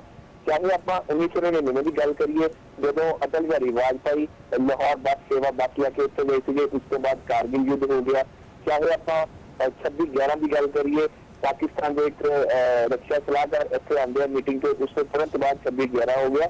ਚਾਹੇ ਆਪਾਂ ਹੁਣ ਦੀ ਗੱਲ ਕਰੀਏ, ਇਹ ਕਿਆਸ ਜਦੋਂ ਨਰਿੰਦਰ ਮੋਦੀ ਜਾ ਕੇ ਆਏ ਸੀ, ਕਈ ਪੋਲੀਟੀਕਲ ਪਾਰਟੀਆਂ ਨੇ ਪਹਿਲੇ ਲਾਤੇ ਸੀਗੇ ਕਿ ਏਦਾਂ ਦਾ ਕੁਛ ਨਾ ਕੁਛ ਹੋ ਸਕਦਾ ਹੈ ਕਿਉਂਕਿ ਪਾਕਿਸਤਾਨ ਦੀ ਜਿਹੜੀ IS ਹੈ ਤੇ ਜਿਹੜੇ ਟੈਰਰਿਸਟ ਗਰੁੱਪ ਹੈਗੇ ਆ ਉਹ ਚਾਹੁੰਦੇ ਹੀ ਨਹੀਂ ਕਿ ਇੰਡੀਆ ਦੇ ਨਾਲ ਕੋਈ ਵਧੀਆ ਸੰਬੰਧ ਸੁਧਰਨ। ਪਰ ਪਾਕਿਸਤਾਨ ਦੀ ਜਿਹੜੀ ਗਵਰਨਮੈਂਟ ਹੈ ਉਹਦੇ ਤੇ ਇੰਟਰਨੈਸ਼ਨਲ ਪ੍ਰੈਸ਼ਰ ਹੈਗਾ, ਇਸ ਕਰਕੇ ਉਹ ਸੰਬੰਧ ਸੁਧਾਰਨ ਦੀ ਕੋਸ਼ਿਸ਼ ਕਰਦੀ ਹੈਗੀ ਹੈ। ਮੈਂ ਬਿਲਕੁਲ ਤੁਹਾਡੇ ਨਾਲ ਐਗਰੀ ਨਾ ਕਿ ਇਹ ਜਥੇਬੰਦੀਆਂ ਹੈਗੀਆਂ, ਟੈਰਰਿਸਟ ਜਥੇਬੰਦੀਆਂ ਹੈਗੀਆਂ ਜਿਹੜੀਆਂ ਚਾਹੁੰਦੀਆਂ ਕਿ ਸ਼ਾਂਤੀ ਪ੍ਰਕਿਰਿਆ ਨਾ ਹੋਵੇ। ਪਰ ਪਾਕਿਸਤਾਨ ਦੀ ਗਵਰਨਮੈਂਟ ਨੂੰ ਵੀ ਕਿਤੇ ਨਾ ਕਿਤੇ ਜਾਗਣਾ ਪਏਗਾ, ਆਪਣੀ ਆਰਮੀ ਨੂੰ ਆਪਣੇ ਕੰਟਰੋਲ ਦੇ ਥੱਲੇ ਲੈਣਾ ਪਏਗਾ। IS ਉਹਦੇ ਲਈ ਕੰਮ ਕਰਦੀ ਹੈ, ਉਹਨੂੰ ਕੰਟਰੋਲ ਥੱਲੇ ਲੈਣਾ ਪਏਗਾ। ਜਿਹੜਾ ਇੱਕ ਬਾਰਡਰ ਤੇ ਕੁਝ ਅਟੈਕ ਹੁੰਦਾ ਵਾ, ਪਾਕਿਸਤਾਨੀ ਫੌਜੀ ਜੋ ਗੱਲਾਂ ਨਿਕਲ ਕੇ ਆਉਂਦੀਆਂ ਉਹ ਹਮੇਸ਼ਾ ਕਿਹਾ ਜਾਂਦਾ ਕਿ ਪਾਕਿਸਤਾਨ ਆਪ ਕਰਵਾਉਂਦਾ ਹੈਗਾ ਇਹ ਸਾਰੇ ਅਟੈਕ, ਬਾਰਡਰ ਤੇ ਉੱਧਰ ਬੰਦੇ ਭੇਜਦਾ ਹੈਗਾ। ਇਹ ਸਾਰੀਆਂ ਚੀਜ਼ਾਂ ਵਿੱਚ ਸਰਕਾਰ ਦੀ ਇਨਵੋਲਵਮੈਂਟ ਹੋਣੀ ਚਾਹੀਦੀ ਹੈ। ਸਰਕਾਰ ਨੂੰ ਜੇ ਪੀਸ ਤੇ ਟੈਰਰਿਸਟ ਅਟੈਕ ਨਾਲ ਨਹੀਂ ਚੱਲ ਸਕਦੇ। ਜੇ ਨਰਿੰਦਰ ਮੋਦੀ ਨੇ ਐਡਾ ਵੱਡਾ ਡਿਸੀਜਨ ਲਿਆ, ਉੱਥੇ ਜਾ ਕੇ ਆਪਣਾ ਪੋਲੀਟੀਕਲ ਕੈਰੀਅਰ ਇੱਕ ਤਰ੍ਹਾਂ ਦਾਅ ਤੇ ਲਾਇਆ, ਉਸ ਤੋਂ ਬਾਅਦ ਪੂਰੀ ਦੁਨੀਆ ਨੇ ਬੜੀ ਵਾਅਦਾ ਕੀਤੀ ਤੇ ਇਹ ਪਾਕਿਸਤਾਨ ਨੂੰ ਸੋਚਣਾ ਪੈਣਾ ਕਿ ਜੇ ਇੰਡੀਆ ਇੰਨੇ ਕਦਮ ਅੱਗੇ ਵਧਾਉਂਦਾ, ਅਸੀਂ ਇੱਕ ਕਦਮ ਤਾਂ ਅੱਗੇ ਵਧਾਈਏ। ਉਹ ਜਿਹੜੀ ਪੁਰਾਣੀ ਨਫ਼ਰਤ ਹੈਗੀ ਹੈ ਉਹਨੂੰ ਭੁੱਲ ਕੇ ਦੋਨੋਂ ਦੇਸ਼ਾਂ ਨੂੰ ਸੋਚਣਾ ਚਾਹੀਦਾ ਕਿ ਅੱਗੇ ਵਧਣ। ਬਿਲਕੁਲ ਮੈਂ ਅਗੇਗਾ ਕਿ ਜਥੇਬੰਦੀਆਂ ਨਹੀਂ ਚਾਹੁੰਦੀਆਂ ਕਿ ਏਦਾਂ ਦਾ ਕੁਛ ਵੀ ਹੋਵੇ। ਸਬਦੀਪ ਜੀ, ਮੈਂ ਕਾਫੀ ਦੇਰ ਤੋਂ ਸਬਦੀਪ ਜੀ ਨੂੰ ਮੌਕਾ ਨਹੀਂ ਮਿਲਿਆ। ਸਬਦੀਪ ਜੀ ਕੋਈ ਸਬਦੀਪ ਜੀ ਜਿੰਨੀ ਸੈਂਸਿਟਿਵ ਜਗ੍ਹਾ ਦੇ ਉੱਤੇ ਅਟੈਕ ਹੋਇਆ ਹੈ ਤੇ ਮੋਦੀ ਸਾਹਿਬ ਦੀ ਪਾਕਿਸਤਾਨ ਫੇਰੀ ਤੋਂ ਜਿੰਨੇ ਦਿਨ ਬਾਅਦ ਹੋਇਆ, ਮੈਨੂੰ ਨਹੀਂ ਲੱਗਦਾ ਕਿ ਇੰਨਾ ਸੈਂਸਿਟਿਵ ਜਗ੍ਹਾ ਦੇ ਉੱਤੇ ਅਟੈਕ ਕਰਨ ਦੀ ਪਲੈਨਿੰਗ ਸਿਰਫ ਇੰਨੇ ਦਿਨਾਂ ਦੇ ਵਿੱਚ ਤਿਆਰ ਹੋ ਗਈ ਹੋਵੇਗੀ। ਜਿੱਦਣ ਤੋਂ ਲੈ ਕੇ ਮੋਦੀ ਸਾਹਿਬ ਉੱਥੇ ਗਏ ਸੀ ਤੇ ਇੱਥੇ ਅਟੈਕ ਹੋਇਆ। ਮੇਰਾ ਖਿਆਲ ਹੈ ਅਟੈਕ ਲਾਜ਼ਮੀ ਤੌਰ ਤੇ ਉਹਨਾਂ ਜਥੇਬੰਦੀਆਂ ਨੇ ਜਿਨ੍ਹਾਂ ਨੇ ਵੀ ਇਹਨੂੰ ਕੀਤਾ, ਉਹਨਾਂ ਨੇ ਬਹੁਤ ਪਹਿਲਾਂ ਉਲੀਕਿਆ ਹੋਏਗਾ। ਤੇ ਇਸ ਕਰਕੇ ਹਰ ਚੀਜ਼ ਨੂੰ ਅਸੀਂ ਜਦੋਂ ਇਹ ਜੋੜ ਲੈਂਦੇ ਨਾ ਦੂਸਰੀ ਚੀਜ਼ ਨਾਲ, ਉਹਦੇ ਨਾਲ ਵੀ ਬਹੁਤ ਸਾਰੇ ਨੁਕਸਾਨ ਹੁੰਦੇ ਨੇ। ਇਹ ਉਸ ਚੀਜ਼ ਨਾਲ ਜੋੜ ਕੇ ਤੁਸੀਂ ਪੋਲੀਟੀਕਲ ਮਾਈਲੇਜ ਤਾਂ ਲੈ ਸਕਦੇ ਹੋ। ਪਾਕਿਸਤਾਨ ਦੇ ਖਿਲਾਫ ਪੋਲੀਟੀਕਲ ਭਾਵਨਾ, ਹਿੰਦੁਸਤਾਨ ਦੀ ਦੇਸ਼ ਭਗਤੀ ਦੀ ਸੋ ਕਾਲਡ ਭਾਵਨਾ ਨੂੰ ਤਾਂ ਤੁਸੀਂ ਉਭਾਰ ਸਕਦੇ ਹੋ। ਤੁਸੀਂ ਸਹੀ ਤੱਥਾਂ ਦੀ ਪੜਤਾਲ ਨਹੀਂ ਕਰ ਸਕਦੇ। ਇਸ ਘਟਨਾ ਦੇ ਵਿੱਚ ਮੈਂ ਪਹਿਲਾਂ ਵੀ ਕਿਹਾ ਬੜਾ ਕੁਝ ਖੱਪੇ ਨੇ ਜਿਨ੍ਹਾਂ ਨੂੰ ਭਰਨ ਵਿੱਚ ਦੇਰ ਲੱਗੇਗੀ ਤੇ ਅਸੀਂ ਉਦੋਂ ਹੀ ਸਹੀ ਪੋਜੀਸ਼ਨ ਉੱਤੇ ਪਹੁੰਚ ਸਕਾਂਗੇ। ਪੁਲਿਸ ਦੀ ਇੱਕ ਖਾਸ ਬੰਦੇ ਨੂੰ, ਇੱਕ ਅਹੁਦੇਦਾਰ ਨੂੰ, ਇੱਕ ਅਫਸਰ ਨੂੰ ਅਗਵਾ ਕਰ ਲਿਆ ਜਾਂਦਾ, ਦੂਸਰਾ ਪੁਲਿਸ ਦਾ ਹਿੱਸਾ ਉਹਦੇ ਸੱਚ ਨੂੰ ਮੰਨਣ ਲਈ ਤਿਆਰ ਨਹੀਂ ਆ। ਹੁਣ ਜਦੋਂ ਹੋਰ ਗੱਲਾਂ ਨਿਕਲ ਕੇ ਆ ਰਹੀਆਂ ਨੇ ਉਹਨਾਂ ਤੋਂ ਫਿਰ ਲੱਗਦਾ ਕਿ ਸ਼ਾਇਦ ਉਹ ਬੰਦਾ ਅਗਵਾ ਹੋਣ ਵਾਲਾ ਬੰਦਾ ਕਈਆਂ ਗੱਲਾਂ ਦੇ ਵਿੱਚ ਝੂਠ ਬੋਲ ਰਿਹਾ। ਮੋਹਾਲੀ ਦੇ ਵਿੱਚ ਹੁਣ ਜਿਹੜੇ ਸਮਗਲਰ ਫੜੇ ਗਏ ਨੇ ਉਹਨਾਂ ਕੋਲੋਂ ਜਿੰਨੇ ਸਮਾਨ ਮਿਲਿਆ ਉਹਦੇ ਤੇ ਜ਼ਾਹਰ ਹੁੰਦਾ ਕਿ ਪਾਕਿਸਤਾਨ ਸਮਗਲਰਾਂ ਰਾਹੀਂ ਵੀ ਹਿੰਦੁਸਤਾਨ ਦੇ ਅੰਦਰ ਦਖਲਅੰਦਾਜ਼ੀ ਕਰਦਾ। ਜਦੋਂ ਮੈਂ ਪਾਕਿਸਤਾਨ ਸ਼ਬਦ ਵਰਤ ਰਿਹਾ, ਮੈਂ ਇਹ ਨਹੀਂ ਕਹਿ ਰਿਹਾ ਕਿ ਉਹਦੇ ਵਿੱਚ ਨਵਾਜ਼ ਸ਼ਰੀਫ ਇਨਵੋਲਵ ਨੇ, ਮੈਂ ਇਹ ਨਹੀਂ ਕਹਿ ਰਿਹਾ ਕਿ ਕੋਈ ਫੌਜ ਦਾ ਜਨਰਲ ਇਨਵੋਲਵ ਹੈ। ਮੈਂ ਸਿਰਫ ਇੰਨਾ ਕਹਿਣ ਦਾ ਯਤਨ ਕਰ ਰਿਹਾ ਕਿ ਜਿਹੜੀਆਂ ਸਮਾਜ ਵਿਰੋਧੀ ਸ਼ਕਤੀਆਂ ਨੇ, ਅਨਸਰ ਨੇ, ਹਿੰਦੁਸਤਾਨ ਤੇ ਨੇ ਚਾਹੇ ਪਾਕਿਸਤਾਨ ਤੇ ਨੇ, ਉਹਨਾਂ ਦਾ ਇੱਕ ਤਾਲਮੇਲ ਹੈ ਤੇ ਸਾਡੀਆਂ ਏਜੰਸੀਆਂ ਉਸ ਤਾਲਮੇਲ ਨੂੰ ਸਮਝਣ ਤੇ ਤੋੜਨ ਵਿੱਚ ਨਾਕਾਮ ਨੇ। ਇਸੇ ਕਰਕੇ ਏਡੀਆਂ ਘਟਨਾਵਾਂ ਵਾਪਰ ਜਾਂਦੀਆਂ। ਪਠਾਨਕੋਟ ਦੀ ਘਟਨਾ ਚ ਤਾਂ ਅਸੀਂ ਪੂਰੀ ਤਰ੍ਹਾਂ ਨਾਕਾਮ ਸਾਬਤ ਹੋਏ ਹਾਂ। ਇੰਨਾ ਚਿਰ ਪਹਿਲਾਂ ਅਗਵਾ ਹੋਣ ਤੋਂ ਬਾਅਦ ਏਡੀ ਵੱਡੀ ਘਟਨਾ ਵਾਪਰ ਗਈ, ਅਸੀਂ ਉਹਨੂੰ ਰੋਕ ਨਹੀਂ ਸਕੇ। ਸਿਰਫ ਤੇ ਸਿਰਫ ਇਸ ਮਾਮਲੇ ਚ ਇੱਕੋ ਇੱਕ ਗੱਲ ਜਿਹੜੀ ਚੰਗੀ ਵਾਪਰੀ ਤੇ ਜਿਹਨੂੰ ਸਿਆਣੀ ਗੱਲ ਕਿਹਾ ਜਾ ਸਕਦਾ, ਉਹ ਸੀ ਐਕਸ਼ਨ ਦੇ ਵਿੱਚ ਇਨਵੋਲਵ ਅਫਸਰਾਂ ਵੱਲੋਂ ਇਹ ਐਲਾਨ ਨਾ ਕਰਨਾ ਕਿ ਘਟਨਾ ਖਤਮ ਹੋ ਚੁੱਕੀ ਹੈ ਤੇ ਅਸੀਂ ਆਪਣੀ ਪ੍ਰਾਪਤੀ ਕਰ ਚੁੱਕੇ ਹਾਂ। ਪੋਲੀਟੀਕਲ ਲੋਕਾਂ ਨੇ ਬੇਸ਼ੱਕ ਫਟਾਫਟ ਵਧਾਈਆਂ ਵੀ ਦਿੱਤੀਆਂ, ਸਭ ਕੁਝ ਕਰ ਦਿੱਤਾ, ਪਰ ਜਿਹੜੇ ਲੋਕ ਉੱਤੇ ਉਸ ਅਟੈਕ ਨੂੰ ਫੇਸ ਕਰ ਰਹੇ ਸੀ, ਜਿਹੜੇ ਉਹਨੂੰ ਜਵਾਬ ਦੇ ਰਹੇ ਸੀ, ਉਹਨਾਂ ਨੇ ਅਫੀਸ਼ਲੀ ਹਾਲੇ ਤੱਕ ਵੀ ਇਹ ਨਹੀਂ ਕਿਹਾ ਕਿ ਆਪਰੇਸ਼ਨ ਖਤਮ ਹੋ ਚੁੱਕਾ। ਮੇਰੇ ਹਿਸਾਬ ਨਾਲ ਸਭ ਤੋਂ ਵੱਧ ਸਿਆਣਪ ਸਾਡੀਆਂ ਸੈਨਾ ਦੀ ਕਹਿ ਲਓ, ਪੁਲਿਸ ਦੀ ਕਹਿ ਲਓ, ਜਿਹੜੇ ਵੀ ਉਹਦੀ ਅਗਵਾਈ ਕਰ ਰਹੇ ਨੇ, ਉਹ ਸਭ ਤੋਂ ਵੱਡੀ ਸਿਆਣਪ ਵਾਲੀ ਗੱਲ ਹੈ। ਤੇ ਸਟਿਲ ਵੀ ਅਸੀਂ ਉਹਨੂੰ ਹਜੇ ਖਤਮ ਹੋਇਆ ਇਸ ਤੋਂ ਤਸਲੀਮ ਨਹੀਂ ਕਰਦੇ। ਇਹ ਇੱਕ ਅਹਿਮੀਅਤ ਵਾਲੀ ਗੱਲ ਹੈ। ਪੋਲੀਟੀਕਲ ਲੋਕ ਕੀ ਕਹਿੰਦੇ ਨੇ, ਕਾਂਗਰਸ ਕੀ ਕਹਿੰਦੀ ਹੈ, ਸ਼ਿਵ ਸੈਨਾ ਕੀ ਕਹਿੰਦੀ ਹੈ। ਜਦੋਂ ਕਾਂਗਰਸ ਦਾ ਰਾਸ਼ਟਰੀ ਗੁਰੂ ਸ਼ਿਵ ਸੈਨਾ ਦੀ ਤੇ ਭਾਜਪਾ ਦੀ ਬੋਲੀ ਇੱਕ ਸੀ, ਅੱਜ ਕਾਂਗਰਸ ਦੀ ਤੇ ਸ਼ਿਵ ਸੈਨਾ ਦੀ ਬੋਲੀ ਇੱਕ ਹੈ। ਇਸ ਕਰਕੇ ਪੋਲੀਟੀਕਲ ਲੋਕਾਂ ਦੀਆਂ ਬਹੁਤੀਆਂ ਗੱਲਾਂ ਨੂੰ ਅਸੀਂ ਨਾ ਉਹਨਾਂ ਸੀਰੀਅਸਲੀ ਨਾ ਹੀ ਲਈਏ ਤੇ ਚੰਗਾ, ਤਾਂ ਹੀ ਅਸੀਂ ਹਿੰਦੁਸਤਾਨ ਪਾਕਿਸਤਾਨ ਦੇ ਸਬੰਧਾਂ ਨੂੰ ਸ਼ੁਗਰ ਦੇ ਵੀ ਦੇਖ ਸਕਾਂਗੇ। ਮੇਰੇ ਖਿਆਲ ਮੁਤਾਬਕ ਸਾਨੂੰ ਇਹ ਕੋਸ਼ਿਸ਼ ਕਰਦੇ। ਹਰਪ੍ਰੀਤ ਜੀ, ਹਰਪ੍ਰੀਤ ਜੀ, ਮੈਂ ਇੱਥੇ ਸਬਦੀਪ ਜੀ ਨੇ ਗੱਲ ਕੀਤੀ ਆ ਮੋਹਾਲੀ ਜਿਹੜੇ ਸਮਗਲਰ ਫੜ ਹੋਏ ਨੇ। ਮੈਂ ਜਿਹੜੀ ਗੱਲਬਾਤ ਆਪਣੀ ਇਸ ਵੇਲੇ ਹੈਗੀ ਆ ਪਾਕਿਸਤਾਨ ਦੇ ਆਲੇ ਦੁਆਲੇ ਘੁੰਮੀ ਜਾ ਰਹੀ ਹੈ। ਮੈਂ ਚਾਹਾਂਗਾ ਜਦੋਂ ਸੰਦੀਪ ਜੀ ਨੇ ਸ਼ੁਰੂ ਦੇ ਵਿੱਚ ਕੁਐਸਚਨ ਚੱਕਿਆ ਸੀ ਪੰਜਾਬ ਪੋਲਿਟਿਕਸ ਬਾਰੇ, ਬਾਦਲ ਬਾਰੇ, ਮੈਂ ਵੀ ਚਾਹਾਂਗਾ ਕਿ ਆਪਾਂ ਨੂੰ ਥੋੜਾ ਜਿਹਾ ਵਿਚਾਰ ਉਹਦੇ ਉੱਪਰ ਜ਼ਰੂਰ ਕਰਨੀ ਚਾਹੀਦੀ ਹੈ। ਮੇਰੇ ਵੀ ਦਿਮਾਗ ਦੇ ਵਿੱਚ ਉਸ ਵੇਲੇ 2-3 ਸਵਾਲ ਵੀ ਘੁੰਮ ਰਹੇ। ਹੁਣੇ ਸਬਦੀਪ ਜੀ ਨੇ ਸਮਗਲਰਾਂ ਦੀ ਗੱਲ ਵੀ ਕੀਤੀ ਆ ਕਿ ਸਮਗਲਰ ਫੜ ਹੋਏ ਆ, ਉਹਨਾਂ ਕੋਲੋਂ ਅਸਲਾ ਫੜ ਹੋਇਆ। ਆਪਾਂ ਜੇ ਤਾਂ ਬਾਦਲ ਸਾਹਿਬ ਦੇ ਬਿਆਨ ਤੋਂ ਬਾਅਦ ਦੀਨਾਨਗਰ ਅਟੈਕ ਹੋਣ ਵਾਲੀਆਂ ਗੱਲਾਂ ਤੇ ਦੀਨਾਨਗਰ ਅਟੈਕ ਤੋਂ ਬਾਅਦ ਸੁਖਵੀਰ ਬਾਦਲ ਦੇ ਬਿਆਨ ਦੇ ਉੱਪਰ ਮੈਂ ਜ਼ਰੂਰ ਇੱਕ ਵਾਰੀ ਜਿਹੜਾ ਹੈਗਾ ਧਿਆਨ ਦਰਸ਼ਕਾਂ ਦਾ ਲੈ ਕੇ ਜਾਣਾ ਚਾਹੂੰਗਾ। ਉਦੋਂ ਉਹਨਾਂ ਨੇ ਕਿਹਾ ਸੀਗਾ ਕਿ ਜਿਹੜਾ ਇਹ ਆਪਰੇਸ਼ਨ ਹੈਗਾ ਇਹਨੂੰ ਆਰਮੀ ਜਾਂ ਕਿਸੇ NSG ਵੱਲੋਂ ਨਹੀਂ, ਇਹ ਪੰਜਾਬ ਪੁਲਿਸ ਵੱਲੋਂ ਜਿਹੜਾ ਹੈ ਆਪਰੇਸ਼ਨ ਕੀਤਾ ਗਿਆ ਔਰ ਬਹੁਤ ਹੀ ਕਾਮਯਾਬੀ ਨਾਲ ਕੀਤਾ ਗਿਆ। ਸਾਡੀ ਪੰਜਾਬ ਪੁਲਿਸ ਜਿਹੜੀ ਹੈਗੀ ਆ ਉਹ 100% ਸક્ષਮ ਹੈਗੀ ਆ, ਬਿਲਕੁਲ ਪ੍ਰਪੇਅਰ ਹੈਗੀ ਆ ਕਿਸੇ ਵੀ ਤਰ੍ਹਾਂ ਦੀ ਪੰਜਾਬ ਦੇ ਵਿੱਚ ਇਦਾਂ ਦੀ ਐਕਟੀਵਿਟੀ ਦੇ ਨਾਲ ਲੜਨ ਵਾਸਤੇ। ਹੁਣ ਸੁਖਬੀਰ ਬਾਦਲ ਦਾ ਬਿਆਨ ਕੀ ਆ ਰਿਹਾ ਕਿ ਪੰਜਾਬ ਜਿਹੜਾ ਹੈਗਾ, ਪੰਜਾਬ ਨੂੰ ਜੰਮੂ ਕਸ਼ਮੀਰ ਦੇ ਵਾਂਗ ਸੰਵੇਦਨਸ਼ੀਲ ਐਲਾਨ ਕੀਤਾ ਜਾਵੇ, ਨਾਲ ਹੀ ਪੰਜਾਬ ਦੇ ਵਿੱਚ ਐਡੀਸ਼ਨਲ ਆਰਮੀ ਜਿਹੜੀ ਹੈਗੀ ਆ ਉਹ ਜਿਹੜੀ ਤੈਨਾਤ ਕੀਤੀ ਜਾਵੇ। ਨਾਲ ਹੀ ਉਹਨਾਂ ਨੇ ਇੱਕ ਹੋਰ ਕੀਤੀ ਹੈ ਕਿ ਪੰਜਾਬ ਦੇ ਵਿੱਚ BSF ਨੂੰ ਵਧਾਇਆ ਜਾਵੇ, ਪਠਾਨਕੋਟ ਦੇ ਵਿੱਚ ਪੁਲਿਸ ਲਾਈਨ ਬਣਾਈ ਜਾਵੇ ਇੱਕ ਨਵੀਂ। ਇੱਥੋਂ ਜਿਹੜੀਆਂ ਗੱਲਾਂ ਲੱਗ ਰਹੀਆਂ, ਉਦੋਂ ਉਹ ਕਹਿੰਦੇ ਨੇ ਕਿ ਸਾਡੀ ਪੁਲਿਸ ਬਿਲਕੁਲ ਸક્ષਮ ਆ, ਅੱਜ ਉਹ ਕਹਿੰਦੇ ਨੇ ਕਿ ਸਾਨੂੰ ਜਿਹੜੀ ਮਦਦ ਦੀ ਲੋੜ ਹੈਗੀ ਆ, ਹੁਣ ਉਹ ਕਹਿੰਦੇ ਨੇ ਕਿ ਪੰਜਾਬ ਸੰਵੇਦਨਸ਼ੀਲ ਹੋ ਗਿਆ। ਜਿਹੜਾ ਇਹ 2-3 ਮਹੀਨਿਆਂ ਦੇ ਵਿੱਚ ਇਹ ਚੀਜ਼ਾਂ ਹੋ ਰਹੀਆਂ, ਔਰ ਆਲ ਆਫ ਸਡਨ ਇੱਕ ਦਿਨ ਅਟੈਕ ਹੁੰਦਾ, 2 ਦਿਨਾਂ ਬਾਅਦ ਸਮਗਲਰ ਫੜੇ ਜਾਂਦੇ ਨੇ, ਉਹਨਾਂ ਤੋਂ ਪਾਕਿਸਤਾਨ ਦਾ ਅਸਲਾ ਫੜਿਆ ਜਾਂਦਾ। ਇਹ ਸਾਰੀਆਂ ਗੱਲਾਂ ਕਿਤੇ ਨਾ ਕਿਤੇ ਜੇ ਆਪਾਂ ਨੂੰ ਪੋਲੀਟੀਕਲ ਤੌਰ ਤੇ ਦੇਖਿਆ ਜਾਵੇ, ਮੈਂ ਸੰਦੀਪ ਜੀ ਦੇ ਨਾਲ ਸਹਿਮਤ ਸੀਗਾ ਕਿ ਕਿਤੇ ਨਾ ਕਿਤੇ ਇਹ ਤੇ ਤਾਰ ਜੁੜੇ ਹੋਏ ਮਿਲਦੇ ਨੇ। ਇੱਕ ਪੁਲਿਸ ਅਫਸਰ ਨੂੰ ਕਿਡਨੈਪ ਕੀਤਾ ਜਾਂਦਾ, ਫਿਰ ਉਹਨੂੰ ਛੱਡ ਵੀ ਦਿੱਤਾ ਜਾਂਦਾ। ਇਹ ਸਾਰੀਆਂ ਗੱਲਾਂ ਕਿਤੇ ਨਾ ਕਿਤੇ ਜੁੜੀਆਂ ਹੋਈਆਂ ਨੇ, ਭਾਵੇਂ ਕਿ ਇਹਦੇ ਵਿੱਚ ਸਿੱਧੇ ਤੌਰ ਤੇ ਕੋਈ ਪੋਲੀਟੀਕਲ ਪਾਰਟੀ ਨਾ ਜੁੜੀ ਹੋਈ ਹੋਵੇ।